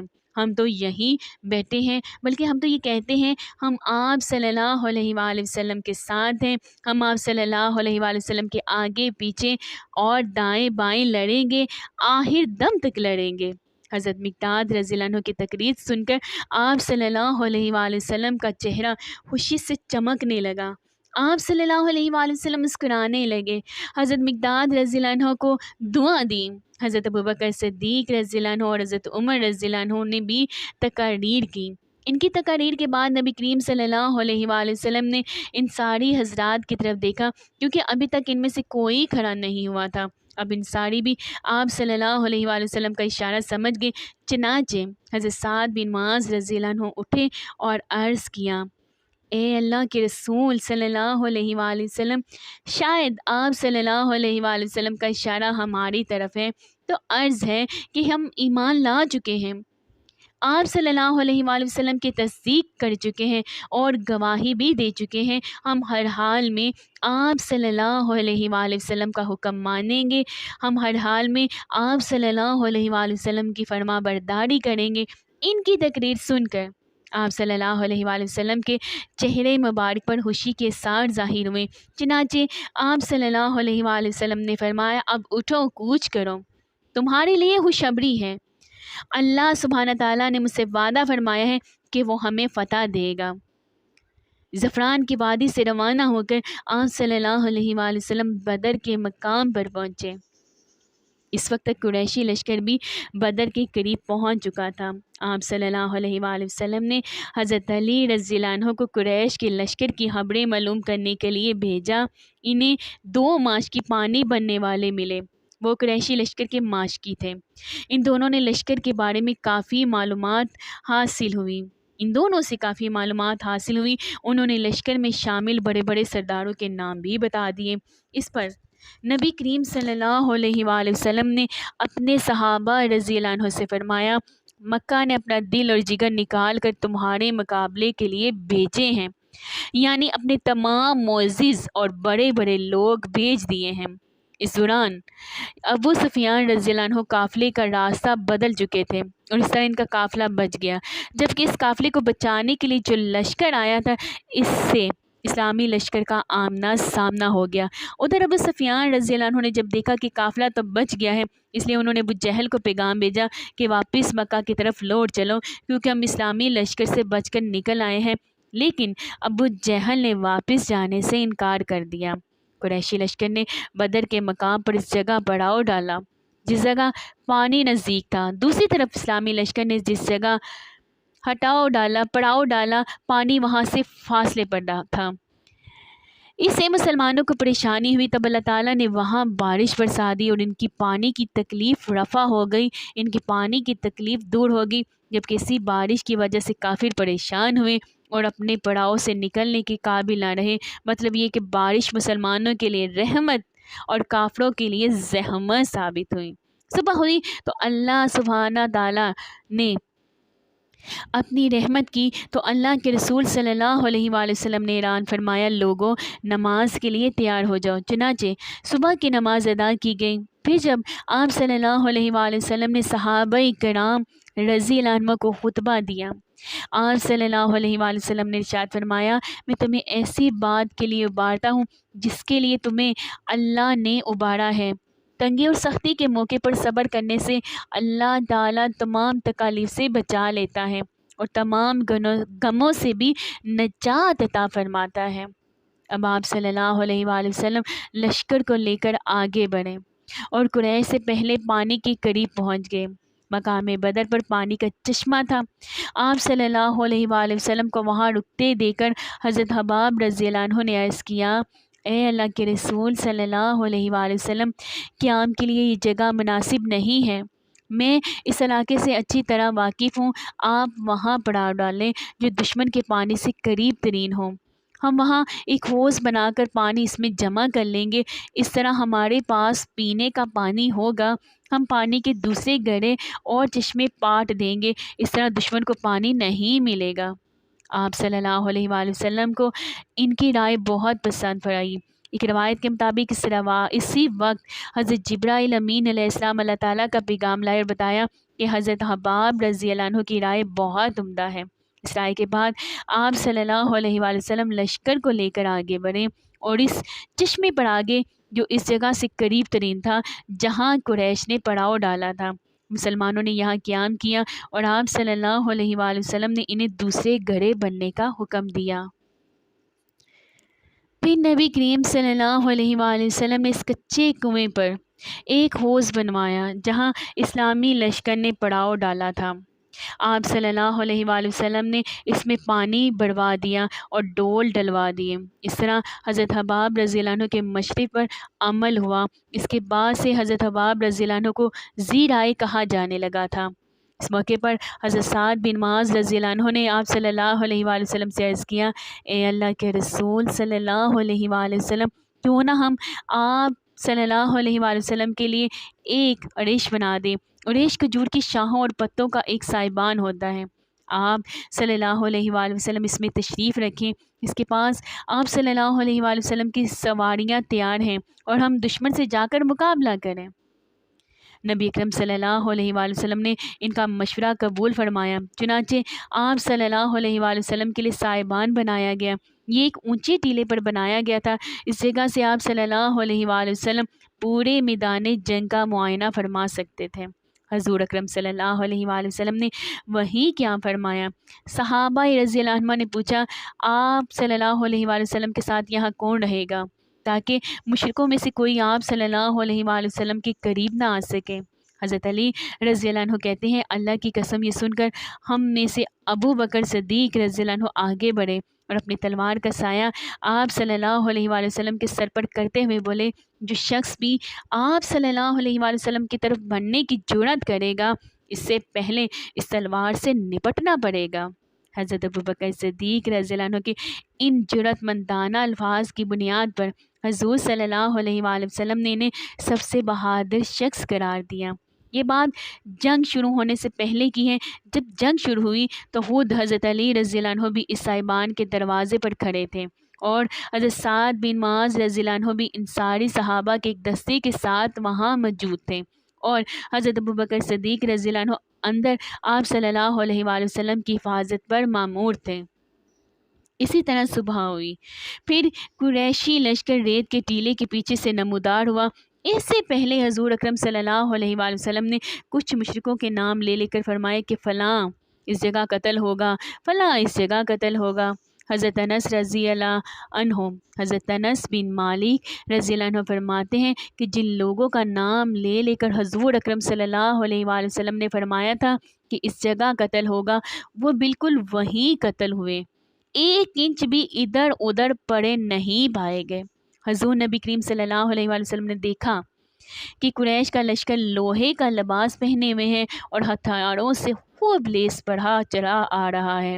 یہ لشکر خوب ہتھیاروں سے لیس بھی بڑا چلا آ رہا ہے اور انہوں نے لباس بھی لوہے کے پہنے ہوئے ہیں۔ تو اللہ رب العزت سے آپ صلی اللہ علیہ وآلہ وسلم نے یوں دعا فرمائی، اے اللہ، یہ قریش کے لوگ، یہ تیرے دشمن اپنے تمام بہادروں کے ساتھ بڑے غرور کے عالم میں تجھ سے جنگ کرنے، یعنی تیرے احکامات کے خلاف ورزی اور تیرے رسول کو جھٹلانے کے لیے آئے ہیں۔ اے اللہ، آپ نے مجھ سے اپنی مدد اور نصرت کا وعدہ فرمایا ہے، لہٰذا وہ مدد بھیج دیں۔ اے اللہ، تو نے مجھ پر کتاب نازل فرمائی ہے اور مجھے ثابت قدم رہنے کا حکم فرمایا ہے۔ مشرکوں کے اس لشکر پر ہمیں غلبہ عطا فرما۔ اے اللہ، انہیں آج ہلاک فرما دے۔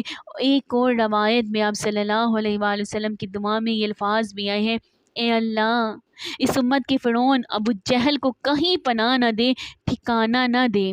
غرض جب قریشی لشکر ٹھہر گیا تو انہوں نے عمیر بن وہب جہمی رضی اللہ عنہ کو جاسوسی کے لیے بھیجا۔ یہ عمیر بن وہب رضی اللہ عنہ بعد میں مسلمان ہو گئے تھے اور بہت اچھے مسلمان ثابت ہوئے تھے۔ آپ صلی اللہ علیہ وآلہ وسلم کے ساتھ غزوہ احد میں بھی شریک ہوئے۔ قریش نے عمیر رضی اللہ عنہ سے کہا جا کر محمد صلی اللہ علیہ وآلہ وسلم کے لشکر کی تعداد معلوم کرو اور ہمیں خبر دو۔ عمیر رضی اللہ عنہ اپنے گھوڑے پر سوار ہو کر نکلے۔ انہوں نے اسلامی لشکر کے گرد ایک چکر لگایا، پھر واپس قریش کے پاس آئے اور یہ خبر دی ان کی تعداد تقریباً 300 ہے، ممکن ہے کچھ زیادہ ہو، مگر اے قریش میں نے دیکھا ہے ان لوگوں کو لوٹ کر اپنے گھروں میں جانے کی کوئی تمنا نہیں ہے۔ یہ تمنا نہیں کرتے کہ یہ اپنے گھروں میں لوٹ جائیں، اور میں سمجھتا ہوں ان میں سے کوئی آدمی اس وقت تک نہیں مارا جائے گا جب تک کہ کسی کو قتل نہ کر دے، گویا تمہارے بھی اتنے ہی آدمی مارے جائیں گے جتنا کہ ان کے۔ اس کے بعد پھر زندگی کا کیا مزہ رہ جائے گا، اس لیے جنگ شروع کرنے سے پہلے اس بارے میں غور فکر کر لو۔ ان کی بات سن کر کچھ لوگوں نے ابو جہل سے کہا جنگ کے ارادے سے باز آ جاؤ اور واپس چلو، بھلائی اسی میں ہے۔ واپس چلنے کا مشورہ دینے والوں میں حکیم بن حزام رضی اللہ عنہ بھی تھے۔ ابو جہل نے ان کی بات نہ مانی اور جنگ پر ٹل گیا، اور جو لوگ واپس چلنے کو کہہ رہے تھے انہیں بزدلی کا طعنہ دیا۔ اس طرح جنگ ٹل نہ سکی۔ ابھی جنگ شروع نہیں ہوئی تھی کہ اسود مخزومی نے قریش کے سامنے اعلان کیا میں اللہ کے سامنے عہد کرتا ہوں کہ یا تو مسلمانوں کے بنائے ہوئے حوض سے پانی پیوں گا یا اس کو توڑ دوں گا یا پھر اس میں کوشش میں جان دے دوں گا۔ پھر یہ اسود میدان میں نکلا۔ حضرت حمزہ رضی اللہ عنہ اس کے مقابلے میں آئے۔ حضرت حمزہ رضی اللہ عنہ نے اس پر تلوار کا وار کیا، اس کی پنڈلی کٹ گئی۔ اس وقت یہ حوض کے قریب تھا، ٹانگ کٹ جانے کے بعد یہ زمین پر چت گرا، خون تیزی سے بہہ رہا تھا۔ اس حالت میں یہ حوض کی طرف سرکا اور حوض سے پانی پینے لگا۔ حضرت حمزہ رضی اللہ عنہ فوراً اس کی طرف لپکے اور دوسرا وار کر کے اس کا کام تمام کر دیا۔ اس کے بعد قریش کے کچھ اور لوگ حوض کی طرف بڑھے، اس میں حضرت حکیم بن حزام رضی اللہ عنہ بھی تھے۔ حضور نبی کریم صلی اللہ علیہ وآلہ وسلم نے انہیں آتے دیکھ کر فرمایا انہیں آنے دو، آج کے دن ان میں سے جو بھی حوض سے پانی پی لے گا وہ یہی کفر کی حالت میں قتل ہوگا۔ حضرت حکیم بن حزام رضی اللہ عنہ نے پانی نہیں پیا، یہ قتل ہونے سے بچ گئے اور بعد میں اسلام لائے اور بہت اچھے مسلمان بھی ثابت ہوئے۔ اب سب سے پہلے عتبہ، اس کا بھائی شیبہ اور بیٹا ولید میدان میں آگے نکلے اور للکارے ہم سے مقابلے کے لیے کون آتا ہے۔ اس للکار پر مسلمانوں میں سے 3 انصاری نوجوان نکلے، یہ تینوں بھائی تھے۔ ان کے نام معاذ اور خوف رضی اللہ عنہما تھے، ان کے والد کا نام افرا تھا۔ ان تینوں نوجوانوں کو دیکھ کر عتبہ نے پوچھا تم کون ہو؟ انہوں نے جواب دیا ہم انصاری ہیں۔ اس پر عتبہ نے کہا تم ہمارے برابر کے نہیں، ہمارے مقابلے میں ہم مہاجرین میں سے کسی کو بھیجو، ہم اپنی قوم کے آدمیوں سے مقابلہ کریں گے۔ اس پر نبی کریم صلی اللہ علیہ وآلہ وسلم نے انہیں واپس آنے کا حکم فرمایا۔ یہ تینوں اپنی صفوں میں سے واپس آ گئے۔ آپ صلی اللہ علیہ وآلہ وسلم نے ان کی تعریف فرمائی اور انہیں شاباش دی۔ اب آپ صلی اللہ علیہ وآلہ وسلم نے حکم دیا اے عبیدہ بن حارث اٹھو، اے حمزہ اٹھو اور اے علی اٹھو۔ یہ تینوں فوراً اپنی صفوں میں سے نکل کر ان تینوں کے سامنے پہنچ گئے۔ ان میں عبیدہ بن حارث رضی اللہ عنہ زیادہ عمر کے تھے، بوڑھے تھے۔ ان کا مقابلہ عتبہ بن ربیعہ سے ہوا۔ حضرت حمزہ رضی اللہ عنہ کا مقابلہ شیبہ سے اور حضرت علی کا مقابلہ ولید سے ہوا۔ حضرت حمزہ رضی اللہ عنہ نے شیبہ کو وار کرنے کا موقع نہ دیا اور ایک ہی وار میں اس کا کام تمام کا تمام کر دیا۔ اسی طرح حضرت علی رضی اللہ عنہ نے ایک ہی وار میں ولید کا کام بھی تمام کر دیا۔ البتہ عبیدہ بن حارث رضی اللہ عنہ اور عتبہ کے درمیان تلواروں کے وار شروع ہو گئے۔ دونوں کے درمیان کچھ دیر تک تلواروں کے وار ہوتے رہے، یہاں تک کہ دونوں زخمی ہو گئے۔ اس وقت تک حضرت حمزہ اور حضرت علی رضی اللہ عنہ اپنے اپنے دشمن مقابل کا صفایا کر چکے تھے، لہٰذا وہ دونوں ان کی طرف بڑھے اور عتبہ کو ختم کر دیا۔ پھر زخمی عبیدہ بن حارث رضی اللہ عنہ کو اٹھا کر لشکر میں لے آئے، انہیں آپ صلی اللہ علیہ وآلہ وسلم کے پاس لٹا دیا گیا۔ انہوں نے پوچھا اے اللہ کے رسول، کیا میں شہید نہیں ہوں؟ آپ صلی اللہ علیہ وآلہ وسلم نے ارشاد فرمایا میں گواہی دیتا ہوں کہ تم شہید ہو۔ اس کے بعد صفرا کے مقام پر حضرت عبیدہ بن حارث رضی اللہ عنہ کا انتقال ہو گیا، انہیں وہیں دفن کیا گیا، جبکہ حضور صلی اللہ علیہ وآلہ وسلم غزوہ بدر سے فارغ ہونے کے بعد مدینہ منورہ کی طرف لوٹ گئے۔ جنگ سے پہلے حضور نبی کریم صلی اللہ علیہ وآلہ وسلم نے صحابہ رضی اللہ عنہ کے صفوں کو ایک نیزے کے ذریعے سیدھا کیا تھا۔ صفوں کو سیدھا کرتے ہوئے حضرت سعد بن غزیہ رضی اللہ عنہ کے پاس سے گزرے۔ یہ صف سے قدریں آگے بڑھے ہوئے تھے۔ حضور اکرم صلی اللہ علیہ وآلہ وسلم نے ایک تیر سے ان کے پیٹ کو چھوا اور فرمایا، سواد سب سے آگے نہ نکلو، سیدھے کھڑے ہو جاؤ۔ اس پر سواد رضی اللہ عنہ نے عرض کیا، اے اللہ کے رسول صلی اللہ علیہ وآلہ وسلم، آپ صلی اللہ علیہ وآلہ وسلم نے مجھے اس تیر سے تکلیف پہنچائی، آپ کو اللہ تعالیٰ نے حق اور انصاف دے کر بھیجا ہے، لہٰذا مجھے بدلہ دیں۔ آپ صلی اللہ علیہ وآلہ وسلم نے فوراً اپنا پیٹ کھولا اور ان سے فرمایا، لو تم اب اپنا بدلہ لے لو۔ حضرت سواد رضی اللہ عنہ آگے بڑھے اور آپ صلی اللہ علیہ وآلہ وسلم کے سینے سے لگ گئے اور آپ صلی اللہ علیہ وآلہ وسلم کے شکم مبارک کو بوسہ دیا۔ اس پر آپ صلی اللہ علیہ وآلہ وسلم نے دریافت کیا، سواد تم نے ایسا کیوں کیا؟ انہوں نے عرض کیا، اللہ کے رسول صلی اللہ علیہ وآلہ وسلم، آپ صلی اللہ علیہ وآلہ وسلم دیکھ رہے ہیں جنگ سر پر ہے، اس لیے میں نے سوچا آپ صلی اللہ علیہ وآلہ وسلم کے ساتھ زندگی کے جو آخری لمحات بسر ہوں وہ اس طرح بسر ہوں کہ میرا جسم آپ صلی اللہ علیہ وآلہ وسلم کے جسم مبارک سے مس کر رہا ہوں، یعنی اگر میں اس جنگ میں شہید ہو گیا تو یہ میری زندگی کے آخری لمحات ہیں۔ یہ سن کر حضور نبی کریم صلی اللہ علیہ وآلہ وسلم نے ان کے لیے دعا فرمائی۔ ایک روایت میں آتا ہے، جس مسلمان نے بھی نبی کریم صلی اللہ علیہ وآلہ وسلم کے جسم کو چھو لیا، آگ اس جسم کو نہیں چھوئے گی۔ ایک روایت میں یوں ہے کہ جو چیز بھی حضور اکرم صلی اللہ علیہ وآلہ وسلم کے جسم اقدس کو لگ گئی، آگ اسے نہیں جلائے گی۔ پھر جب حضور نبی کریم صلی اللہ علیہ وآلہ وسلم نے صفوں کو سیدھا کر دیا تو فرمایا، جب دشمن قریب آ جائیں تو انہیں تیروں سے پیچھے ہٹانا اور اپنے تیر اس وقت تک نہ چلاؤ جب تک کہ وہ نزدیک نہ آ جائیں، کیونکہ زیادہ فاصلے سے تیر اندازی اکثر بیکار ثابت ہوتی ہے اور جو تیر ہیں ضائع ہوتے رہتے ہیں۔ اسی طرح تلواریں بھی اس وقت تک نہ سونتنا جب تک کہ دشمن بالکل قریب نہ آ جائے۔ اس کے بعد آپ صلی اللہ علیہ وآلہ وسلم نے صحابہ کرام رضی اللہ عنہ کو یہ خطبہ دیا، مصیبت کے وقت صبر کرنے سے اللہ سبحانہ تعالیٰ تمام پریشانیاں دور فرماتے ہیں اور غموں سے نجات عطا فرماتے ہیں۔ پھر آپ صلی اللہ علیہ وآلہ وسلم نے اپنے صاحبان میں تشریف لے گئے۔ اس وقت حضرت ابوبکر صدیق رضی اللہ عنہ آپ صلی اللہ علیہ وآلہ وسلم کے ساتھ تھے۔ صاحبان کے دروازے پر حضرت سعد بن معاذ رضی اللہ عنہ کچھ انصاری مسلمانوں کی ننگی تلواریں لیے کھڑے تھے تاکہ دشمن کو نبی کریم صلی اللہ علیہ وآلہ وسلم کی طرف بڑھنے سے روک سکے۔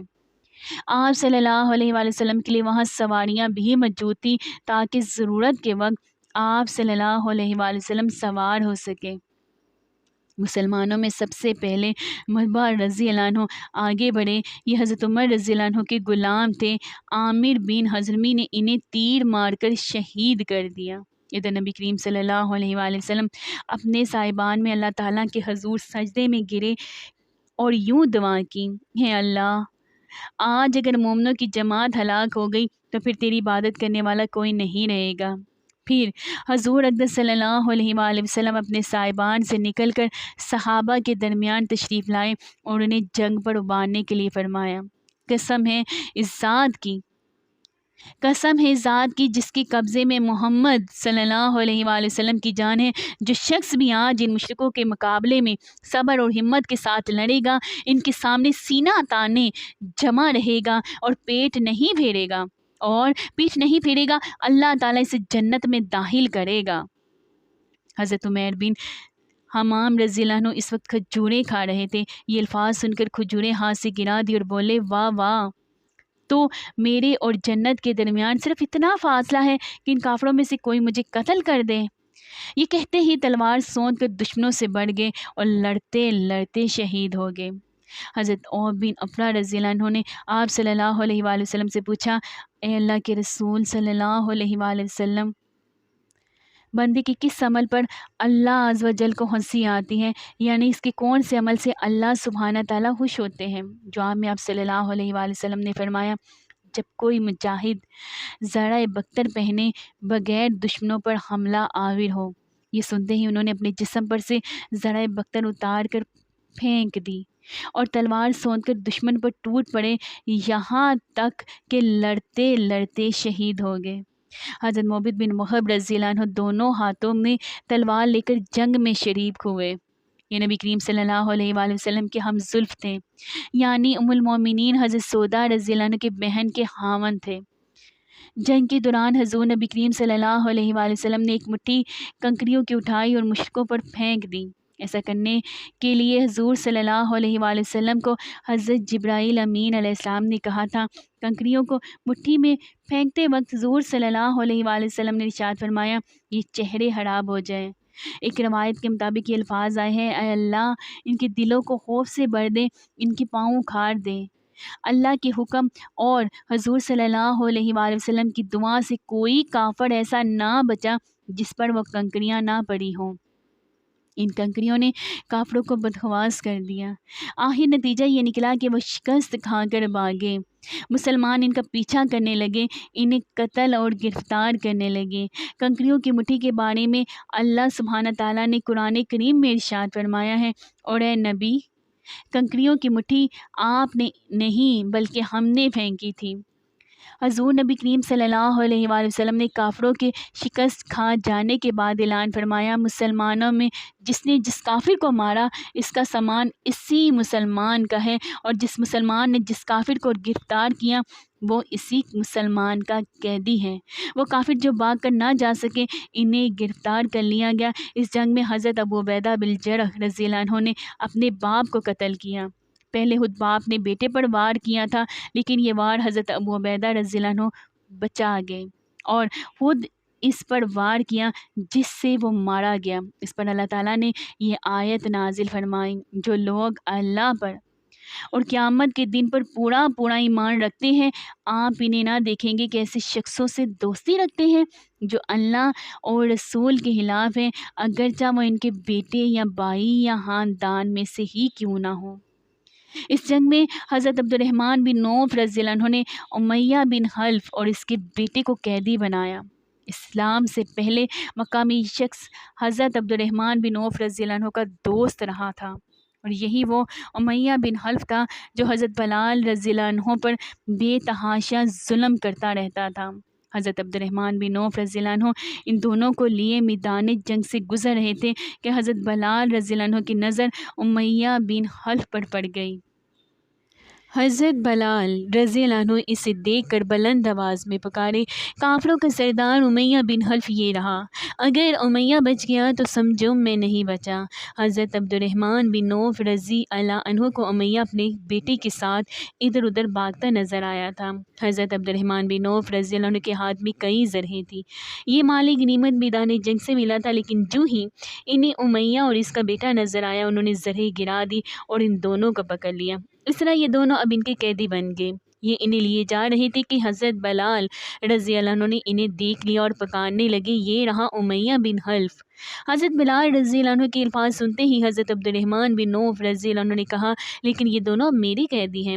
حضرت بلال نے پھر وہی الفاظ کہے، اگر آج امیہ بچ گیا تو سمجھو میں نہیں بچا۔ ساتھ ہی حضرت بلال رضی اللہ عنہ نے لوگوں کو پکارا، اے انصاریوں، اے اللہ کے مددگاروں، یہ کافروں کا امیہ بن خلف ہے، اگر یہ بچ گیا تو سمجھو میں نہیں بچا۔ یہ سن کر انصاری ان کی طرف دوڑ پڑے، انہوں نے چاروں طرف سے انہیں گھیر لیا۔ حضرت بلال رضی اللہ عنہ نے تلوار کھینچ لی اور اس پر وار کیا۔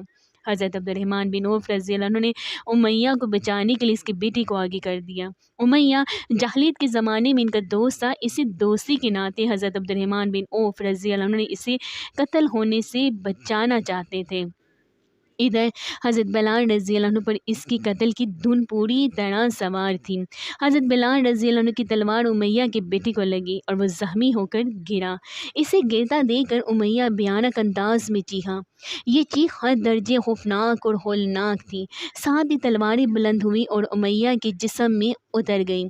امیہ کو بچانے کے سلسلے میں حضرت عبد الرحمن بن عوف رضی اللہ عنہ خود بھی معمولی سے زخمی ہوئے۔ وہ کہا کرتے تھے اللہ تعالی بلال پر رحم فرمائے، میرے حصے میں نہ زرہیں آئیں نہ قیدی۔ ایسے میں حضور نبی کریم صلی اللہ علیہ وآلہ وسلم نے دریافت فرمایا، کسی کو نوفل بن حویلد کا پتہ بھی ہے؟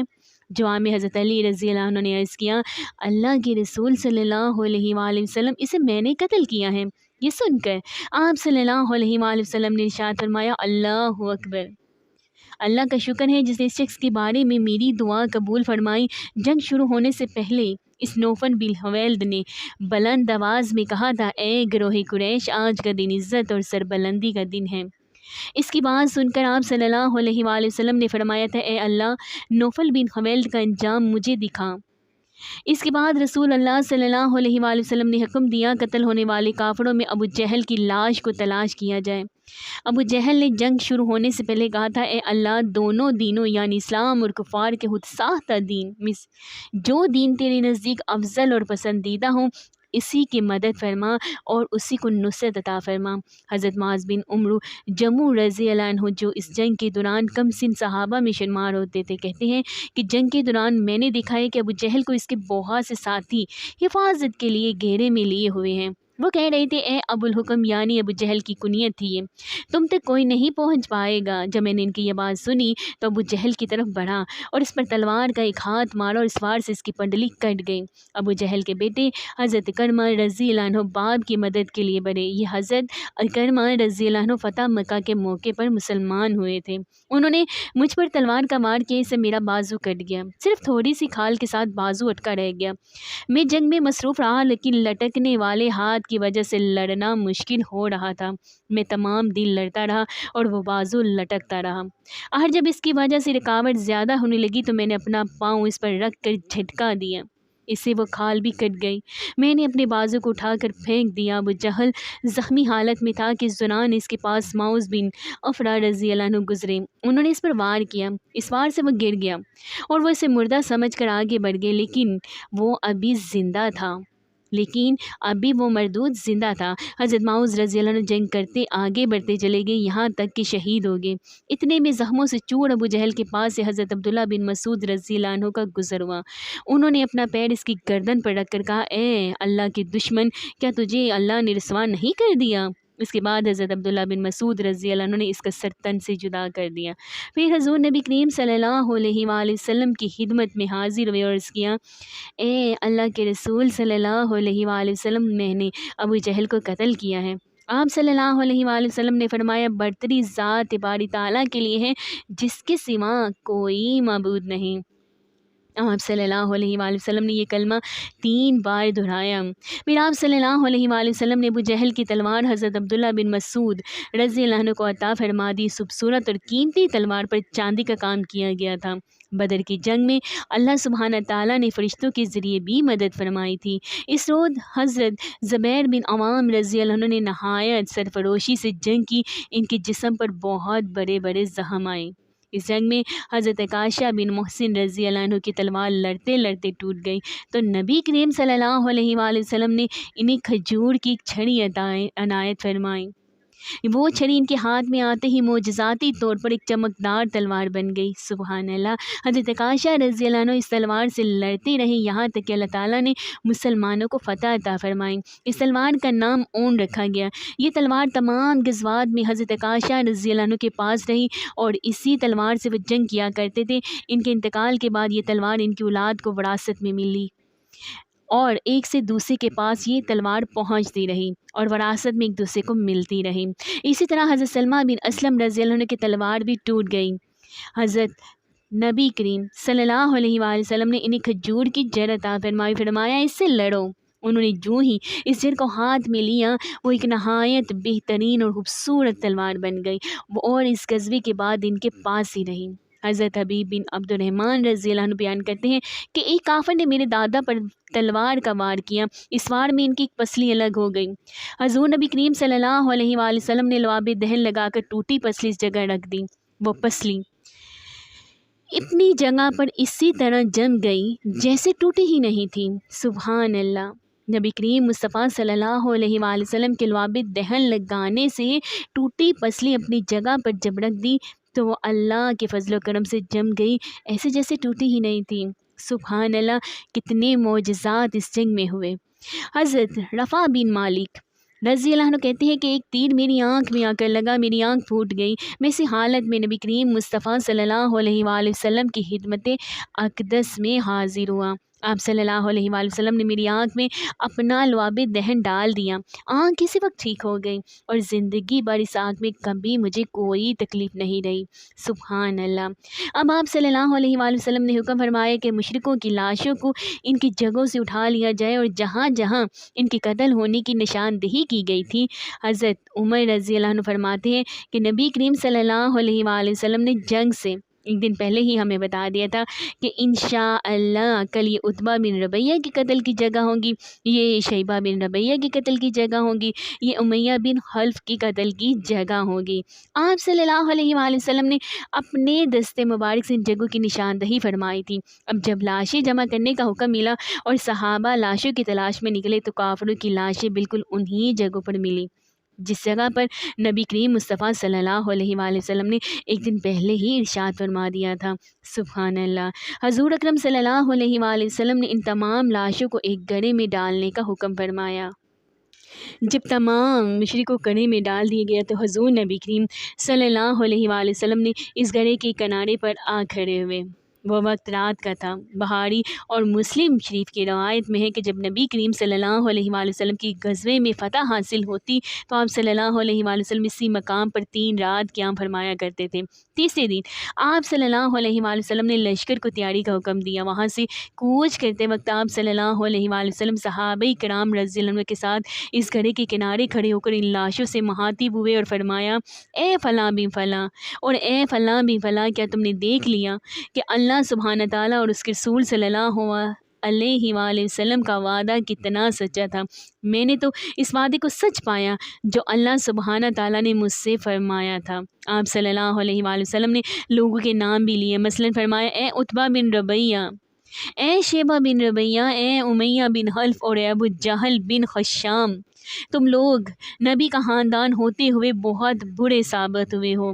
تم مجھے جھٹلاتے تھے جبکہ لوگ میری تصدیق کرتے تھے۔ تم نے مجھے وطن سے نکالا جبکہ دوسروں نے مجھے پناہ دی۔ تم نے میرے مقابلے میں جنگ کی جبکہ غیروں نے میری مدد کی۔ آپ صلی اللہ علیہ وآلہ وسلم کے یہ الفاظ سن کر حضرت عمر رضی اللہ عنہ نے عرض کیا، اے اللہ کے رسول صلی اللہ علیہ وآلہ وسلم، آپ صلی اللہ علیہ وآلہ وسلم ان مردوں سے باتیں کر رہے ہیں جو بے روح لاشیں ہیں۔ اس کے جواب میں آپ صلی اللہ علیہ وآلہ وسلم نے ارشاد فرمایا، جو کچھ میں کہہ رہا ہوں اس کو تم لوگ اتنا نہیں سن رہے ہو، مگر یہ لوگ اب جواب نہیں دے سکتے۔ حضور نبی کریم صلی اللہ علیہ وآلہ وسلم نے فتح کی خبر مدینہ منورہ بھیج دی۔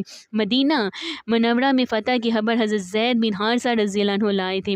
انہوں نے یہ خوشخبری بلند آواز میں یوں سنائی، اے گروہ انصار، تمہیں خوشخبری ہو، رسول اللہ صلی اللہ علیہ وآلہ وسلم کی سلامتی اور مشرکوں کے قتل اور گرفتاری کی۔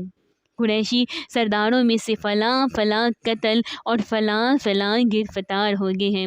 ان کے منہ سے یہ خوشخبری سن کر اللہ کا دشمن کعب بن اشرف یہودی طیش میں آ گیا اور انہیں جھٹلانے لگا۔ ساتھ ہی اس نے کہا، اگر محمد صلی اللہ علیہ وآلہ وسلم نے ان بڑے بڑے سرماؤں کو مار ڈالا ہے تو زمین کی پشت پر رہنے سے زمین کے اندر رہنا بہتر ہے، یعنی زندگی سے موت بہتر ہے۔ فتح کی یہ خبر وہاں اس وقت تک پہنچی جب مدینہ منورہ میں حضور صلی اللہ علیہ وآلہ وسلم کی صاحبزادی وفات پا چکی تھی اور ان کے شوہر حضرت عثمان رضی اللہ عنہ اور وہاں موجود صحابہ کرام ان کو دفن کر کے قبر کی مٹی برابر کر رہے تھے۔ حضرت صلی اللہ علیہ وآلہ وسلم کو جب حضرت رقیہ رضی اللہ عنہ کی وفات کی اطلاع دی گئی تو ارشاد فرمایا، الحمدللہ، اللہ سبحانہ تعالیٰ کا شکر ہے، شریف بیٹیوں کا دفن ہونا بھی عزت کی بات ہے۔ فتح کی خبر سن کر ایک منافق بولا، اصل بات یہ ہے کہ تمہارے ساتھی شکست کھا کر تتر بتر ہو گئے ہیں اور اب وہ کبھی ایک جگہ جمع نہیں ہو سکیں گے۔ حضرت محمد صلی اللہ علیہ وآلہ وسلم بیٹھ کر آئے ہیں۔ اگر محمد صلی اللہ علیہ وآلہ وسلم زندہ ہوتے تو اپنی اونٹنی پر خود سوار ہوتے، مگر یہ زید ایسے بدحواس ہو رہے ہیں کہ انہیں خود بھی پتہ نہیں کہ یہ کیا سے کیا کہہ رہے ہیں۔ اس پر حضرت اسامہ رضی اللہ عنہ نے ان سے کہا، وہ اللہ کے دشمن محمد صلی اللہ علیہ وآلہ وسلم کو آل لینے دے، پھر تجھے معلوم ہو جائے گا کسے فتح ہوئی اور کسے شکست نصیب ہوئی ہے۔ پھر نبی کریم صلی اللہ علیہ وآلہ وسلم مدینہ منورہ کی طرف روانہ ہوئے۔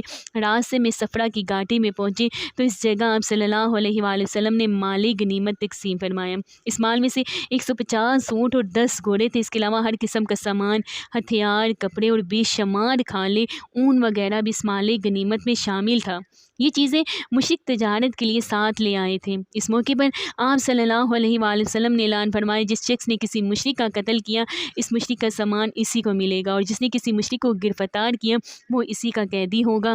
آپ صلی اللہ علیہ وآلہ وسلم نے اس مال میں سے ان لوگوں کے بھی حصے نکالے جو غزوہ بدر میں حاضر نہیں ہو سکے تھے۔ یہ وہ لوگ تھے جنہیں خود نبی کریم صلی اللہ علیہ وآلہ وسلم نے کسی وجہ سے جنگ میں حصہ لینے سے روک دیا تھا، کیونکہ حضرت رقیہ رضی اللہ عنہ بہت بیمار تھی اور خود حضرت عثمان رضی اللہ عنہ کو چیچک نکلی ہوئی تھی۔ اسی لیے آپ صلی اللہ علیہ وآلہ وسلم نے حضرت عثمان رضی اللہ عنہ کو اصحاب بدر میں شمار فرمایا۔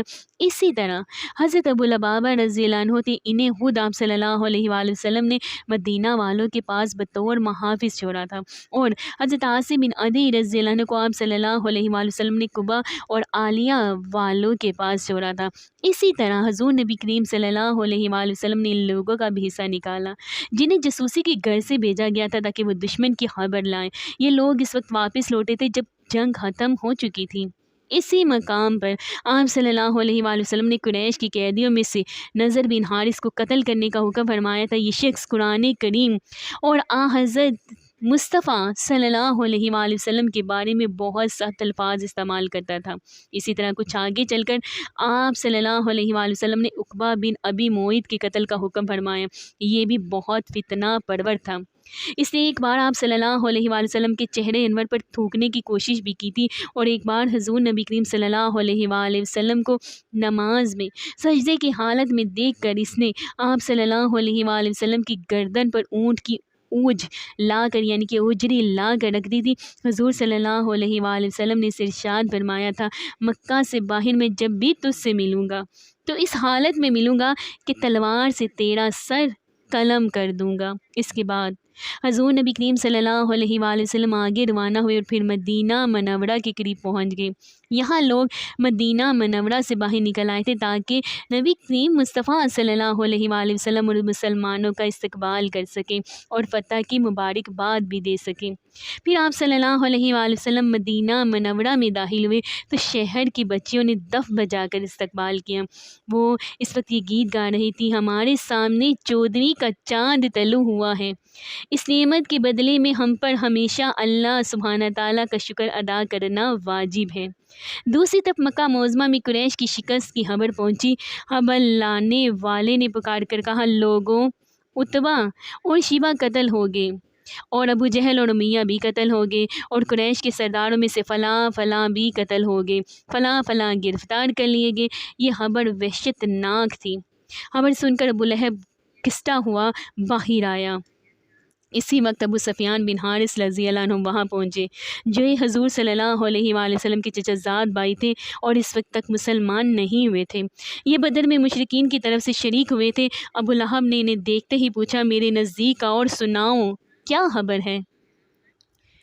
ابو سفیان بن حارث رضی اللہ عنہ نے جواب میں میدان جنگ کی جو کیفیت سنائی وہ یہ تھی، خدا کی قسم، بس یوں سمجھ لو کہ جیسے ہی ہمارا دشمن سے ٹکراؤ ہوا، ہم نے گویا اپنی گردنیں ان کے سامنے پیش کر دی اور انہوں نے جیسے چاہا ہمیں قتل کرنا شروع کر دیا، جیسے چاہا گرفتار کیا۔ پھر بھی میں قریش کو الزام نہیں دوں گا، کیونکہ ہمارا واسطہ جن لوگوں سے پڑا ہے وہ سفید رنگ کے تھے اور سیاہ اور سفید رنگ کے گھوڑوں پر سوار تھے، وہ زمین اور آسمان کے درمیان پھر رہے تھے، اللہ کی قسم ان کے سامنے کوئی چیز ٹھہرتی نہیں تھی۔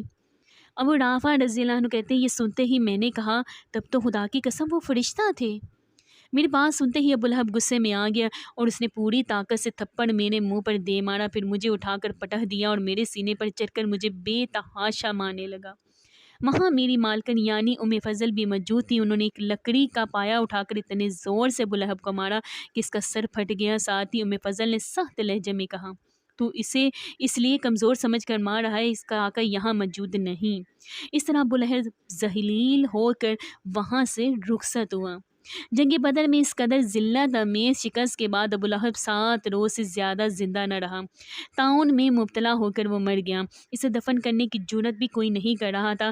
آخر اسی حالت میں اس کی لاش سڑنے لگی، شدید بدبو پھیل گئی۔ تب اس کے بیٹوں نے گڑھا کھودا اور لکڑی کے ذریعے اس کی لاش کو گڑھے میں دھکیل دیا، پھر دور ہی سے سنگ باری کر کے اس گڑھے کو پتھروں سے پاٹ دیا۔ اس شکست پر مکہ کی عورتوں نے کئی ماہ تک اپنے قتل ہونے والوں کا سوگ منایا۔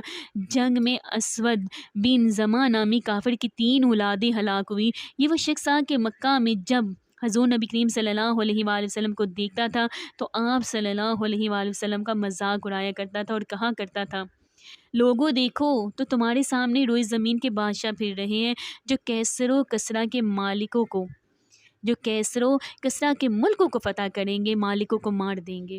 اس کی تکلیف دہ باتوں پر آپ صلی اللہ علیہ وآلہ وسلم نے اسے اندھا ہونے کی بددعا دی تھی۔ اس بددعا سے وہ اندھا ہو گیا تھا۔ بعض روایات میں آتا ہے کہ آپ صلی اللہ علیہ وآلہ وسلم نے اس کے اندھا ہونے اور اس کی اولاد کے ختم ہو جانے کی بددعا فرمائی تھی۔ اللہ سبحانہ تعالیٰ نے آپ صلی اللہ علیہ وآلہ وسلم کی دعا قبول فرمائی، چنانچہ پہلے وہ اندھا ہوا، پھر اس کی اولاد جنگ بدر میں ماری گئی۔ جنگ کے بعد آپ صلی اللہ علیہ وآلہ وسلم نے قیدیوں کے بارے میں مشورہ فرمایا۔ حضرت ابوبکر صدیق رضی اللہ عنہ کا مشورہ یہ تھا کہ ان کو فدیہ لے کر رہا کر دیا جائے۔ حضرت عمر رضی اللہ عنہ کی رائے یہ تھی کہ انہیں قتل کر دیا جائے۔ آپ صلی اللہ علیہ وآلہ وسلم نے بعض مصلحتوں کے تحت حضرت ابوبکر صدیق رضی اللہ عنہ کا مشورہ پسند فرمایا اور ان لوگوں کی جان بخشی کر دی اور ان سے فدیہ لے کر انہیں رہا بھی کر دیا۔ تاہم اس سلسلے میں اللہ سبحانہ تعالیٰ نے حضرت عمر رضی اللہ عنہ کی رائے کو پسند کرتے ہوئے سورۃ الانفال کی آیت 67 تا 70 تک نازل فرمائی۔ ان آیات میں اللہ تعالیٰ نے واضح کیا کہ ان قیدیوں کو قتل کیا جانا چاہیے تھا۔ بدر کے قیدیوں میں حضور نبی کریم صلی اللہ علیہ وآلہ وسلم کی بیٹی حضرت زینب رضی اللہ عنہ کے خاوند ابو العاص رضی اللہ عنہ بھی تھے، جو اس وقت تک مسلمان نہیں ہوئے تھے۔ اس وقت حضرت زینب رضی اللہ عنہ مکہ میں تھی۔ جب زینب رضی اللہ عنہ کو معلوم ہوا کہ فدیہ لے کر رہا کرنے کا فیصلہ ہوا ہے تو انہوں نے شوہر کے فدیے میں اپنا ہار بیچ دیا۔ یہ ہار حضرت زینب رضی اللہ عنہ کو ان کی والدہ حضرت خدیجہ رضی اللہ عنہ نے ان کی شادی کے موقع پر دیا تھا۔ فدیے میں یہ ہار ابو العاص رضی اللہ عنہ کا بھائی لے کر آیا تھا۔ اس نے ہار حضور نبی کریم صلی اللہ علیہ وآلہ وسلم کی خدمت اقدس میں پیش کیا۔ ہار کو دیکھ کر نبی کریم مصطفیٰ صلی اللہ علیہ وآلہ وسلم کی آنکھوں میں آنسو آ گئے۔ حضرت خدیجہ رضی اللہ عنہ کی یاد آ گئی۔ حضور نبی کریم صلی اللہ علیہ وآلہ وسلم نے صحابہ کرام رضی اللہ عنہ سے فرمایا، تم مناسب سمجھو تو زینب کے شوہر کو رہا کر دو اور اس کا یہ ہار بھی واپس کر دو۔ صحابہ کرام رضی اللہ عنہ نے فوراً کہا، ضرور یا رسول اللہ صلی اللہ علیہ وآلہ وسلم، ضرور۔ چنانچہ ابو العاص رضی اللہ عنہ کو رہا کر دیا گیا اور یہ زینب رضی اللہ عنہ کا ہار بھی لوٹا دیا گیا۔ البتہ آپ نے ابو العاص رضی اللہ عنہ سے وعدہ لیا تھا کہ مکہ جاتے ہی وہ زینب رضی اللہ عنہ کو مدینہ بھیج دیں گے۔ انہوں نے وعدہ کر لیا۔ یہاں یہ بات بھی واضح رہی کہ حضرت زینب رضی اللہ عنہ کی شادی ابو العاص رضی اللہ عنہ سے اس وقت ہوئی تھی جب حضور صلی اللہ علیہ وآلہ وسلم نے اسلام کی دعوت شروع نہیں کی تھی۔ جب حضور صلی اللہ علیہ وآلہ وسلم نے اسلام کی دعوت شروع کی تو مشرکین نے ابو العاص رضی اللہ عنہ پر زور دیا تھا کہ وہ حضرت زینب رضی اللہ عنہ کو طلاق دے دیں، لیکن انہوں نے ایسا کرنے سے انکار کر دیا تھا۔ البتہ ابو لہب کے دونوں بیٹوں نے حضور اکرم صلی اللہ علیہ وآلہ وسلم کی بیٹیوں حضرت رقیہ رضی اللہ عنہ اور حضرت کلثوم رضی اللہ عنہ کو طلاق دے دی تھی۔ ابھی صرف ان کا نکاح ہوا تھا، رخصتی نہیں ہوئی تھی۔ جب نبی کریم صلی اللہ علیہ وآلہ وسلم کا معلوم ہوا تھا کہ ابو العاص رضی اللہ عنہ نے مشرکوں کا مطالبہ ماننے سے انکار کر دیا ہے تو نبی کریم صلی اللہ علیہ وآلہ وسلم نے ان کے حق میں دعا فرمائی تھی۔ ابو العاص رضی اللہ عنہ غزوہ بدر کے کچھ عرصے بعد مسلمان ہو گئے تھے۔ حضرت زینب رضی اللہ عنہ کو لانے کے لیے مدینہ منورہ سے حضرت زید بن حارثہ رضی اللہ عنہ کو بھیجا گیا۔ ابو العاص رضی اللہ عنہ نے وعدے کے مطابق انہیں ان کے ساتھ بھیج دیا۔ اس وقت تک حجاب کا حکم نازل نہ ہوا تھا۔ اس طرح وہ مدینہ آ گئی۔ راستے میں کافروں نے رکاوٹ بننے کی کوشش کی تھی، لیکن ابو العاص کے بھائی ان کے راستے میں آ گئے اور مشرک ناکام رہے۔ قیدیوں میں حضرت خالد بن ولید رضی اللہ عنہ کے بھائی ولید بن ولید رضی اللہ عنہ بھی تھے۔ انہیں ان کے بھائی حشام اور خالد بن ولید رضی اللہ عنہ نے رہا کرایا اور ان کا فدیہ ادا کیا گیا۔ جب وہ انہیں لے کر مکہ پہنچے تو وہاں انہوں نے بھی اسلام قبول کر لیا۔ اس پر ان کے بھائی بہت بگڑے۔ انہوں نے کہا اگر تم نے مسلمان ہونے کا ارادہ کر لیا تھا تو وہیں مدینے میں کیوں نہیں ہو گئے تھے؟ بھائیوں کی بات کے جواب میں حضرت ولید بن ولید رضی اللہ عنہ نے بولے میں نے سوچا اگر میں مدینہ منورہ میں مسلمان ہو گیا تو لوگ کہیں گے میں قید سے گھبرا کر مسلمان ہو گیا ہوں۔ اب انہوں نے مدینہ منورہ ہجرت کا ارادہ کیا تو ان کے بھائیوں نے ان کو قید کر دیا۔ حضور نبی کریم صلی اللہ علیہ وآلہ وسلم کو یہ بات معلوم ہوئی تو ان کے لیے قنوت نازلہ میں رہائی کی دعا فرمانے لگے۔ آخر ایک دن ولید بن ولید رضی اللہ عنہ مکہ سے نکل بھاگنے میں بھی کامیاب ہو گئے اور آپ صلی اللہ علیہ وآلہ وسلم کے پاس مدینہ منورہ پہنچ گئے۔ ایسے ہی ایک اور قیدی حضرت وہب بن عمیر رضی اللہ عنہ جو بعد میں اسلام لائے نے بھی غزوہ بدر میں مسلمانوں سے جنگ کی تھی اور کافروں کی شکست کے بعد قیدی بنا لیے گئے تھے۔ وہب بن عمیر رضی اللہ عنہ کے والد کا نام عمیر تھا۔ ان کے ایک دوست تھے صفوان رضی اللہ عنہ۔ ان دونوں دوستوں کا تعلق مکہ کے قریش سے تھا۔ دونوں اس وقت تک اسلام نہیں لائے تھے اور مسلمانوں کے بدترین دشمنوں میں سے دشمن تھے۔ ایک روز یہ دونوں حجرہ اسود کے پاس بیٹھے تھے۔ دونوں بدر میں قریش کی شکست کے بارے میں باتیں کرنے لگے۔ قتل ہونے والوں میں بڑے بڑے سرداروں کا ذکر کرنے لگے۔ صفوان رضی اللہ عنہ نے کہا اللہ کی قسم ان سرداروں کے قتل ہو جانے کے بعد زندگی کا مزہ ہی ختم ہو گیا ہے۔ یہ سن کر عمیر رضی اللہ عنہ نے کہا تم سچ کہتے ہو، خدا کی قسم اگر مجھ پر ایک شخص کا قرض نہ ہوتا اور مجھے اپنے پیچھے بیوی بچوں کا خیال نہ ہوتا تو میں محمد صلی اللہ علیہ وآلہ وسلم کے پاس پہنچ کر انہیں قتل کر دیتا۔ معاذ اللہ، میرے پاس وہاں پہنچنے کی بھی وجہ موجود ہے۔ میرا اپنا بیٹا وہاں بن کے قید میں ہے، وہ بدر کی لڑائی میں شریک تھا۔ یہ سننا تھا کہ صفوان رضی اللہ عنہ نے وعدہ کرتے ہوئے کہا تمہارا قرض میری ذمہ ہے، وہ میں ادا کروں گا اور تمہاری بیوی بچی کی ذمہ داری بھی میری ذمہ ہے، جب تک وہ زندہ رہیں گے میں ان کی کفالت کروں گا۔ عمیر رضی اللہ عنہ نے یہ سن کر حضور صلی اللہ علیہ وآلہ وسلم کے قتل کا پختہ عزم کر لیا اور کہا بس تو پھر ٹھیک ہے، یہ معاملہ میرے اور تمہارے درمیان راز رہے گا، نہ تم کسی سے ساری بات کا ذکر کرو گے اور نہ ہی میں کسی بات کا ذکر کروں گا۔ صفوان رضی اللہ عنہ نے وعدہ کر لیا۔ عمیر رضی اللہ عنہ نے گھر جا کر اپنی تلوار نکالی اور اس کی دھار کو تیز کیا اور پھر اس کو زہر میں بجھایا، پھر مکہ سے مدینہ کا رخ کیا۔ مسجد نبوی میں پہنچ کر عمیر رضی اللہ عنہ نے دیکھا کہ حضرت عمر رضی اللہ عنہ کچھ دوسرے مسلمانوں کے ساتھ بیٹھے غزوہ بدر کی باتیں کر رہے تھے۔ حضرت عمر رضی اللہ عنہ کی نظر ان پر پڑی تو فوراً اٹھ کھڑے ہوئے، کیونکہ انہوں نے عمیر رضی اللہ عنہ کے ہاتھ میں ننگی تلوار دیکھ لی تھی۔ انہوں نے کہا یہ خدا کا دشمن ضرور کسی برے ارادے سے آیا ہے۔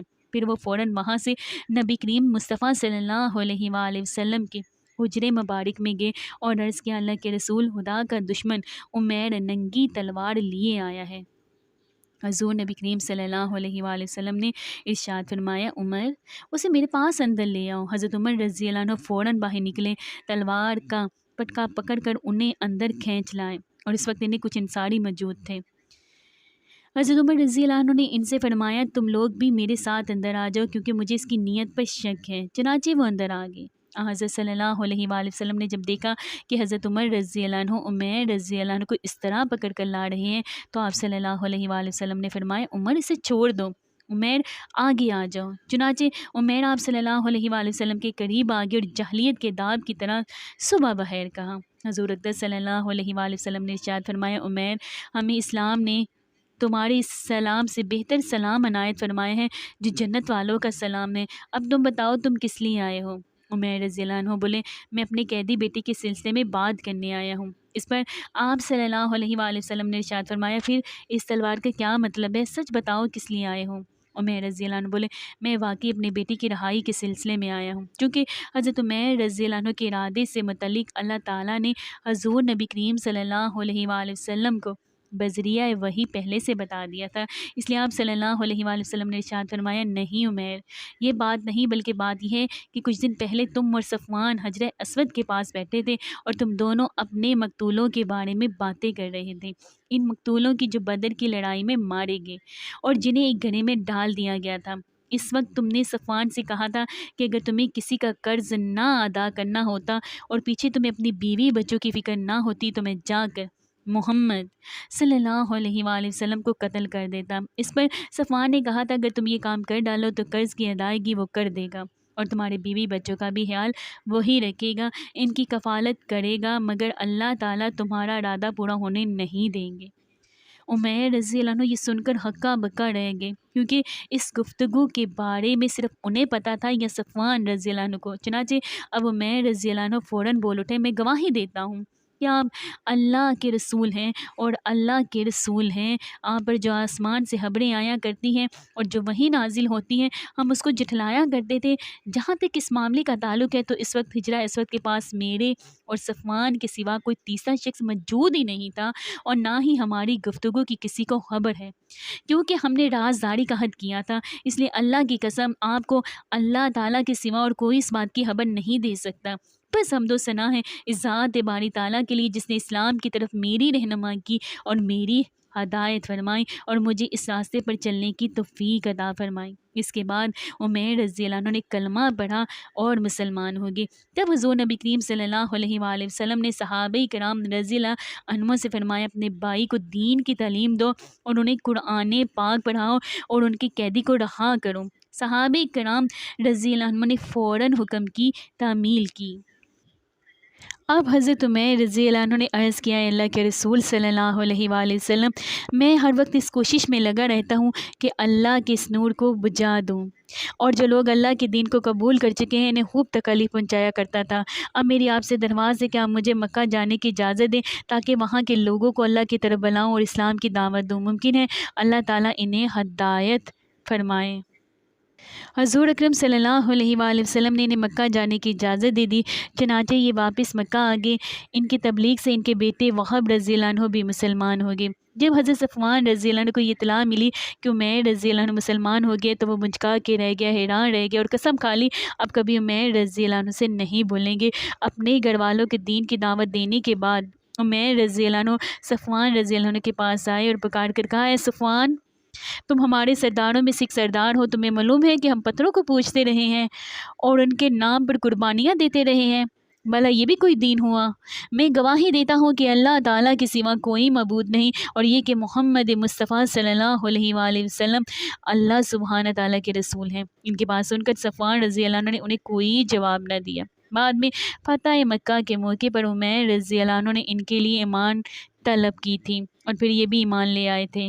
ان کے اسلام لانے کا قصہ فتح مکہ کے موقع پر تفصیل سے انشاءاللہ تعالیٰ میں آپ کو سناؤں گی۔ اسی طرح ان قیدیوں میں نبی کرم صلی اللہ علیہ وآلہ وسلم کے چچا حضرت عباس رضی اللہ عنہ بھی تھے۔ صحابہ کرام نے انہیں بہت سختی سے باندھ رکھا تھا، رسی کی سختی انہیں بہت تکلیف دے رہی تھی اور وہ کڑا رہے تھے۔ ان کی اس تکلیف کی وجہ سے حضور نبی کریم صلی اللہ علیہ وآلہ وسلم بھی تمام رات بے چین رہے۔ جب صحابہ کرام رضی اللہ عنہ کو معلوم ہوا کہ حضور اکرم صلی اللہ علیہ وآلہ وسلم سے اس وجہ سے بے چین ہے تو فوراً حضرت عباس رضی اللہ عنہ کی رسیاں ڈھیلی کر دی، یہی نہیں باقی تمام قیدیوں کی رسیاں بھی ڈھیلی کر دی۔ پھر انہوں نے اپنا اپنا فدیہ ادا کیا اور رہا ہوئے۔ اس موقع پر حضرت عباس رضی اللہ عنہ بھی مسلمان ہو گئے تھے، مگر انہوں نے مکہ والوں سے اپنا مسلمان ہونا پوشیدہ رکھا۔ قیدیوں میں ایک قیدی ابو عزا جمحی بھی تھا۔ اس نے حضور نبی کریم صلی اللہ علیہ وآلہ وسلم سے التجا کی، اللہ کے رسول، میں بال بچوں والا آدمی ہوں اور خود بہت ضرورت مند ہوں، میں فدیہ نہیں ادا کر سکتا، مجھ پر رحم فرمائیں۔ یہ شاعر تھا، مسلمانوں کے خلاف شعر لکھ لکھ کر آپ صلی اللہ علیہ وآلہ وسلم کو تکلیف پہنچایا کرتا تھا۔ اس کے باوجود آپ صلی اللہ علیہ وآلہ وسلم نے اس کی درخواست منظور فرمائی اور بغیر فدیے کے اسے رہا کر دیا۔ البتہ اسے وعدہ کیا کہ آئندہ وہ مسلمانوں کے خلاف اشعار نہیں لکھے گا، اور اس نے وعدہ کر لیا۔ لیکن رہا ہونے کے بعد جب یہ مکہ پہنچا تو اس نے پھر اپنا کام شروع کر دیا، مسلمانوں کے خلاف اشعار لکھنے لگا۔ یہ مکہ کے مشرکوں سے کہا کرتا تھا، میں نے محمد پر جادو کر دیا تھا، اس لیے انہوں نے مجھے بغیر فدیے کے رہا کر دیا۔ استغفر اللہ۔ اگلے سال یہ شخص غزوہ احد کے موقع پر کافروں کے لشکر میں شامل ہوا اور اپنے اشعار سے کافروں کو جوش دلاتا رہا۔ اسی لڑائی میں یہ قتل ہوا۔ بدر کے فتح کی خبر شاہ حبشہ تک پہنچی تو وہ بہت خوش ہوئے۔ حضرت جعفر رضی اللہ عنہ اور کچھ دوسرے مسلمان اس وقت تک حبشہ ہی میں تھے۔ شاہ حبشہ نے انہیں اپنے دربار میں بلا کر یہ خوشخبری سنائی۔ بدر کی لڑائی میں شریک ہونے والے صحابہ بدری کہلائے، انہیں بہت فضیلت حاصل ہے۔ حضرت ابو ہریرہ رضی اللہ عنہ سے روایت ہے کہ نبی کریم مصطفیٰ صلی اللہ علیہ وآلہ وسلم نے ارشاد فرمایا، اللہ سبحانہ تعالیٰ نے اصحاب بدر پر اپنا خاص فضل و کرم فرمایا ہے اور ان سے کہہ دیا ہے کہ جو چاہو کرو، میں تمہارے گناہ معاف کر چکا، یا یہ فرمایا کہ تمہارے لیے جنت واجب ہو چکی ہے۔ مطلب یہ ہے کہ ان کے سابقہ گناہ تو معاف ہو ہی چکے ہیں، آئندہ بھی اگر ان سے کوئی گناہ ہوئے تو وہ بھی اللہ سبحانہ تعالیٰ معاف کر دے گا۔ غزوہ بدر کے بعد آپ صلی اللہ علیہ وآلہ وسلم نے اپنی چھوٹی بیٹی حضرت فاطمہ رضی اللہ عنہ کی شادی حضرت علی رضی اللہ عنہ سے کر دی۔ شادی سے پہلے آپ صلی اللہ علیہ وآلہ وسلم نے حضرت فاطمہ رضی اللہ عنہ سے پوچھا، بیٹی تمہارے چچا زاد بھائی علی رضی اللہ عنہ کی طرف سے تمہارا رشتہ آیا ہے، تم اس بارے میں کیا کہتی ہو؟ حضرت فاطمہ رضی اللہ عنہ خاموش رہی، گویا انہوں نے کوئی اعتراض نہ کیا۔ تب حضور نبی کریم صلی اللہ علیہ وآلہ وسلم نے حضرت علی رضی اللہ عنہ کو بلایا اور ان سے پوچھا، تمہارے پاس کیا کچھ ہے، یعنی شادی کے لیے کیا کوئی انتظام ہے؟ تو انہوں نے جواب دیا، میرے پاس صرف ایک گھوڑا اور ایک ذرا ہی ہے۔ یہ سن کر آپ صلی اللہ علیہ وآلہ وسلم نے ارشاد فرمایا، گھوڑا تو تمہارے لیے ضروری ہے، البتہ تم ذرا کو فروخت کر دو۔ حضرت علی رضی اللہ عنہ نے وہ ذرا 480 درہم میں فروخت کر دی اور رقم لا کر آپ صلی اللہ علیہ وآلہ وسلم کی خدمت میں پیش کر دی۔ اس سلسلے میں ایک روایت یہ بھی ہے کہ جب حضرت عثمان رضی اللہ عنہ کو پتہ چلا کہ شادی کے سلسلے میں حضرت علی رضی اللہ عنہ اپنی ذرا بیچ رہے ہیں تو انہوں نے فرمایا، یہ ذرا اسلام کے شہسوار علی کی ہیں، یہ ہرگز فروخت نہیں ہونی چاہیے۔ پھر انہوں نے حضرت علی رضی اللہ عنہ کے غلام کو بلایا، انہوں نے 400 درہم دیتے ہوئے کہا، یہ درہم اس ذرا کے بدلے میں علی کو دے دیں۔ ساتھ ہی انہوں نے ذرا بھی واپس کر دی۔ بہرحال اس طرح شادی کا خرچ پورا ہوا۔ حضور نبی کریم صلی اللہ علیہ وآلہ وسلم نے حضرت علی رضی اللہ عنہ اور حضرت فاطمہ رضی اللہ عنہ کا نکاح کا خطبہ پڑھا۔ پھر آپ صلی اللہ علیہ وآلہ وسلم نے دونوں کے لیے دعا فرمائی۔ غزوہ بدر کے بعد غزوہ بنی قینقاع پیش آیا، اور قینقاع یہودیوں کی قبیلے کا نام تھا۔ یہودیوں میں یہ لوگ بہت زیادہ یعنی کہ سب سے زیادہ جنگجو شمار ہوتے تھے۔ مدینہ منورہ میں آمد کے بعد نبی کرم صلی اللہ علیہ وآلہ وسلم نے یہودیوں سے صلح کا معاہدہ فرمایا تھا۔ معاہدے میں طے ہوا تھا کہ یہ لوگ کبھی بھی آپ صلی اللہ علیہ وآلہ وسلم کے مقابلے پر نہیں آئیں گے اور نہ آپ صلی اللہ علیہ وآلہ وسلم کے دشمنوں کو کوئی مدد دیں گے۔ جن لوگوں سے معاہدہ ہوا ان میں یہ 3 قبیلے شامل تھے، بنی قینقاع، بنی قریظہ اور بنی نذیر۔ معاہدے کی ایک شرط یہ تھی کہ اگر کوئی دشمن مسلمانوں پر حملہ کرے گا تو یہ تینوں قبیلے مسلمانوں کی پوری مدد کریں گے، ان کا ہر طرح ساتھ دیں گے۔ لیکن ان لوگوں نے معاہدے کی خلاف ورزی کی، انہوں نے ایک مسلمان عورت سے بدتمیزی کی۔ ان کی بدتمیزی کو پاس سے گزرتے ہوئے ایک صحابی نے دیکھ لیا، انہوں نے اس یہودی کو قتل کر دیا۔ یہ دیکھ کر محلے کے یہودیوں نے مل کر ان صحابی کو شہید کر دیا۔ اس خبر کے پھیلنے پر وہاں اور مسلمان جمع ہو گئے۔ حضور نبی کریم صلی اللہ علیہ وآلہ وسلم کو اس واقعے کی اطلاع ملی تو آپ صلی اللہ علیہ وآلہ وسلم نے یہودیوں کو جمع کر کے ان سے فرمایا، یہودیوں، تم اللہ سبحانہ تعالیٰ کی طرف سے ایسی تباہی سے بچنے کی کوشش کرو جیسے بدر کے موقع پر قریش پر نازل ہوئی تھی، اس لیے تم مسلمان ہو جاؤ۔ تم جانتے ہو کہ میں اللہ کی طرف سے بھیجا ہوا ہوں، رسول ہوں، اور اس حقیقت کو تم اپنی کتاب میں درج بھی پاتے ہو۔ اس پر یہودیوں نے کہا، اے محمد صلی اللہ علیہ وآلہ وسلم، آپ شاید یہ سمجھتے ہیں کہ ہم بھی آپ صلی اللہ علیہ وآلہ وسلم کی قوم کی طرح ہیں، اس دھوکے میں نہ رہیے گا، کیونکہ اب تک آپ صلی اللہ علیہ وآلہ وسلم کو ایسی قوموں سے سابقہ پڑا ہے جو جنگ اور اس کے طریقے نہیں جانتے، لہٰذا آپ نے انہیں آسانی سے زیر کر لیا۔ لیکن اگر آپ صلی اللہ علیہ وآلہ وسلم نے ہم سے جنگ کی تو خدا کی قسم آپ صلی اللہ علیہ وآلہ وسلم کو پتہ چل جائے گا کہ کیسے بہادروں سے پالا پڑا ہے۔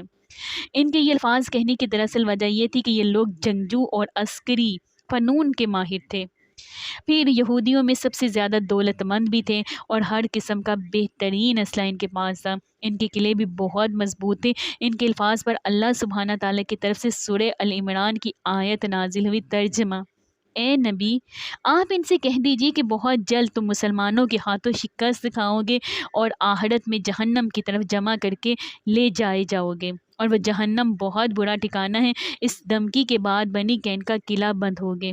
حضرت صلی اللہ علیہ وآلہ وسلم اپنے صحابہ کرام رضی اللہ عنہم کے ساتھ ان کے قلعوں کی طرف روانہ ہوئے۔ آپ صلی اللہ علیہ وآلہ وسلم کا پرچم اس غزوے میں سفید رنگ کا تھا اور حضرت حمزہ رضی اللہ عنہ کے ہاتھ میں تھا۔ ان کے قلعوں کی طرف روانہ ہونے سے پہلے آپ صلی اللہ علیہ وآلہ وسلم نے حضرت ابو لبابہ رضی اللہ عنہ کو مدینہ منورہ میں اپنا قائم مقام مقرر فرمایا۔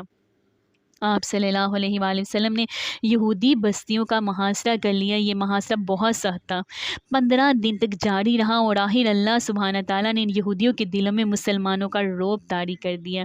وہ اس محاصرے سے تنگ آگے، حالانکہ ان یہودیوں میں اس وقت تقریباً 700 جنگجو تھے۔ اب انہوں نے درخواست کی کہ ہم یہاں سے نکل کر جانے کے لیے تیار ہیں، شرط یہ ہے کہ انہیں نکل جانے کا راستہ دے دیا جائے، اس صورت میں وہ یہاں سے ہمیشہ کے لیے چلے جائیں گے۔ ساتھ ہی انہوں نے کہا کہ ہمارے ساتھ ہماری عورتیں اور بچوں کو بھی جانے دیا جائے، مال و دولت اور ہتھیار وغیرہ وہ یہیں چھوڑ جائیں گے۔ حضور اکرم صلی اللہ علیہ وآلہ وسلم نے ان کی یہ بات منظور فرما لی اور انہیں نکل جانے کا راستہ دے دیا۔ اس طرح مسلمانوں کے ہاتھ بے تحاشا مال غنیمت آیا۔ یہودیوں کے مدینہ منورہ سے نکل جانے کے لیے 3 دن کی مہلت دی گئی۔ یہ لوگ وہاں سے نکل کر ملک شام کی ایک بستی میں جا بسے۔ ایک روایت کے مطابق 1 سال بھی نہیں گزرا کہ وہ سب کے سب ہلاک ہو گئے۔ یہ حضور نبی کریم صلی اللہ علیہ وآلہ وسلم کی بد دعا کا اثر تھا۔ غزوہ قینقاع کے بعد چند چھوٹے چھوٹے غزوات اور ہوئے۔ کچھ دنوں بعد حضور نبی کریم صلی اللہ علیہ وآلہ وسلم نے حضرت زینب بنت خزیمہ رضی اللہ عنہا سے اور پھر حضرت زینب بنت حجش رضی اللہ عنہا سے نکاح فرمایا۔ حضرت زینب بنت حجش رضی اللہ عنہا کا پہلا نکاح زید بن حارثہ رضی اللہ عنہ سے ہوا تھا۔ یہ حضور اقدس صلی اللہ علیہ وآلہ وسلم کے منہ بولے بیٹے تھے۔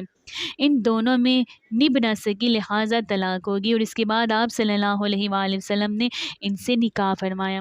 یہ نکاح اللہ سبحانہ تعالیٰ نے آسمان پر فرمایا تھا اور اس بارے میں آپ صلی اللہ علیہ وآلہ وسلم پر وحی نازل ہوئی تھی۔ جب وحی نازل ہوئی تو آپ صلی اللہ علیہ وآلہ وسلم نے حضرت عائشہ صدیقہ رضی اللہ عنہا سے فرمایا، زینب کو جا کر خوشخبری سنا دو، اللہ تعالیٰ نے آسمان پر ان سے میرا نکاح کر دیا ہے۔ اس بارے میں اللہ تعالیٰ نے سورہ احزاب میں آیت بھی نازل فرمائی تاکہ لوگ شک و شبہ نہ کریں کہ آپ صلی اللہ علیہ وآلہ وسلم نے اپنے منہ بولے بیٹی کی طلاق شدہ بیوی سے نکاح کیا ہے۔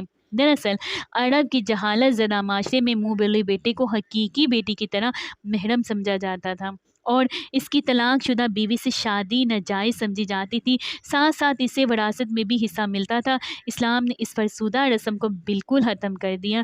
اس کی ابتدا حضور نبی کریم صلی اللہ علیہ وآلہ وسلم نے کی۔ آپ صلی اللہ علیہ وآلہ وسلم نے اپنے صحابہ رضی اللہ عنہ کو دعوت ولیمہ بھی کھلائیں۔ اسی روز پردے کی آیت نازل ہوئی۔ 3 ہجری میں غزوہ احد پیش آیا۔ احد پہاڑ مدینہ منورہ سے 2 میل کے فاصلے پر ہے۔ اس پہاڑ کے بارے میں حضرت صلی اللہ علیہ وآلہ وسلم کا ارشاد مبارک ہے، یہ احد ہم سے محبت کرتا ہے اور ہم اس سے محبت کرتے ہیں۔ جب تم اس کے پاس سے گزرو تو اس کے درختوں کا پھل تبرک کے طور پر کھا لیا کرو، چاہے تھوڑا سا ہی کیوں نہ ہو۔ غزوہ احد کیوں ہوا؟ اس کا جواب یہ ہے کہ غزوہ بدر میں کافروں کو بدترین شکست ہوئی تھی۔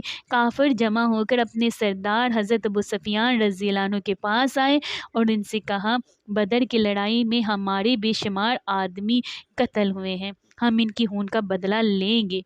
آپ تجارت سے جو مال کما کر لاتے ہیں، اس مال کے نفع سے جنگ کی تیاری کی جائے۔ حضرت ابو سفیان رضی اللہ عنہ نے ان کی بات منظور کر لی اور جنگ کی تیاریاں زور و شور سے شروع ہو گئی۔ کہا جاتا ہے کہ سامان تجارت سے جو نفع ہوا تھا وہ 50,000 دینار تھا۔ غزوہ بدر میں حضور اکرم صلی اللہ علیہ وآلہ وسلم نے ابو حمزہ شاعر کو فدیے کے لیے بغیر ہاتھ کر دیا تھا اور اسے قرار لیا تھا کہ مسلمانوں کے خلاف شعر نہیں کہے گا۔ اب جب جنگ کی تیاریاں شروع ہوئیں تو لوگوں نے اسے کہا، تم اپنے شعر سے جوش پیدا کرو۔ پہلے تو ابو حمزہ نے انکار کیا کیونکہ وہ حضور صلی اللہ علیہ وآلہ وسلم کے سامنے وعدہ کرایا تھا، لیکن پھر وعدہ خلافی پر اتر آیا اور اشعار پڑھنے لگا۔ آخر قریشی لشکر مکہ معظمہ سے نکلا اور مدینہ منورہ کی طرف روانہ ہوا۔ قریش کے لشکر میں عورتیں بھی تھیں۔ عورتیں بدر میں مارے جانے والوں کا نوحہ کرتی جاتی تھی، اس طرح یہ اپنے مردوں میں جوش پیدا کر رہی تھی، انہیں شکست کھانے یا میدان جنگ سے بھاگ جانے پر شرم دلا رہی تھی۔ قریش کی جنگی تیاریوں کی اطلاع حضور نبی کریم صلی اللہ علیہ وآلہ وسلم کے چچا حضرت عباس رضی اللہ عنہ نے بھیجی۔ انہوں نے یہ اطلاع ایک خط کے ذریعے بھیجی۔ خط لے جانے والے نے 3 دن رات مسلسل سفر کیا اور یہ خط آپ صلی اللہ علیہ وآلہ وسلم تک پہنچایا۔ آپ صلی اللہ علیہ وآلہ وسلم اس وقت قباء میں تھے۔ اگر آپ کو میری ویڈیو اچھی لگی تو پلیز اس کو لائک کریں، میرے چینل کو سبسکرائب کریں، اور میں دعا کرتی ہوں کہ آپ جہاں کہیں رہیں ہمیشہ ہنس سے مسکراتے رہیں، سدا شاد و آباد رہیں۔ اللہ پاک نے ہمیں ایمان والی زندگی دی ہے، اللہ پاک ہمیں ایمان پر موت بھی عطا کرے۔ اللہ پاک ہمیں سنتے رسول پر چلنے کی توفیق عطا کرے اور قرآن پاک پر عمل کرنے کی توفیق عطا فرمائے۔ اللہ رب العزت ہمیں اور ہماری اولادوں کو اپنے پیارے اور فرما بردار بندوں میں شامل کر دے، آمین ثم آمین یا رب العالمین۔ ملتی ہوں پھر آپ کے ساتھ نیکسٹ ویڈیو میں، فی امان اللہ۔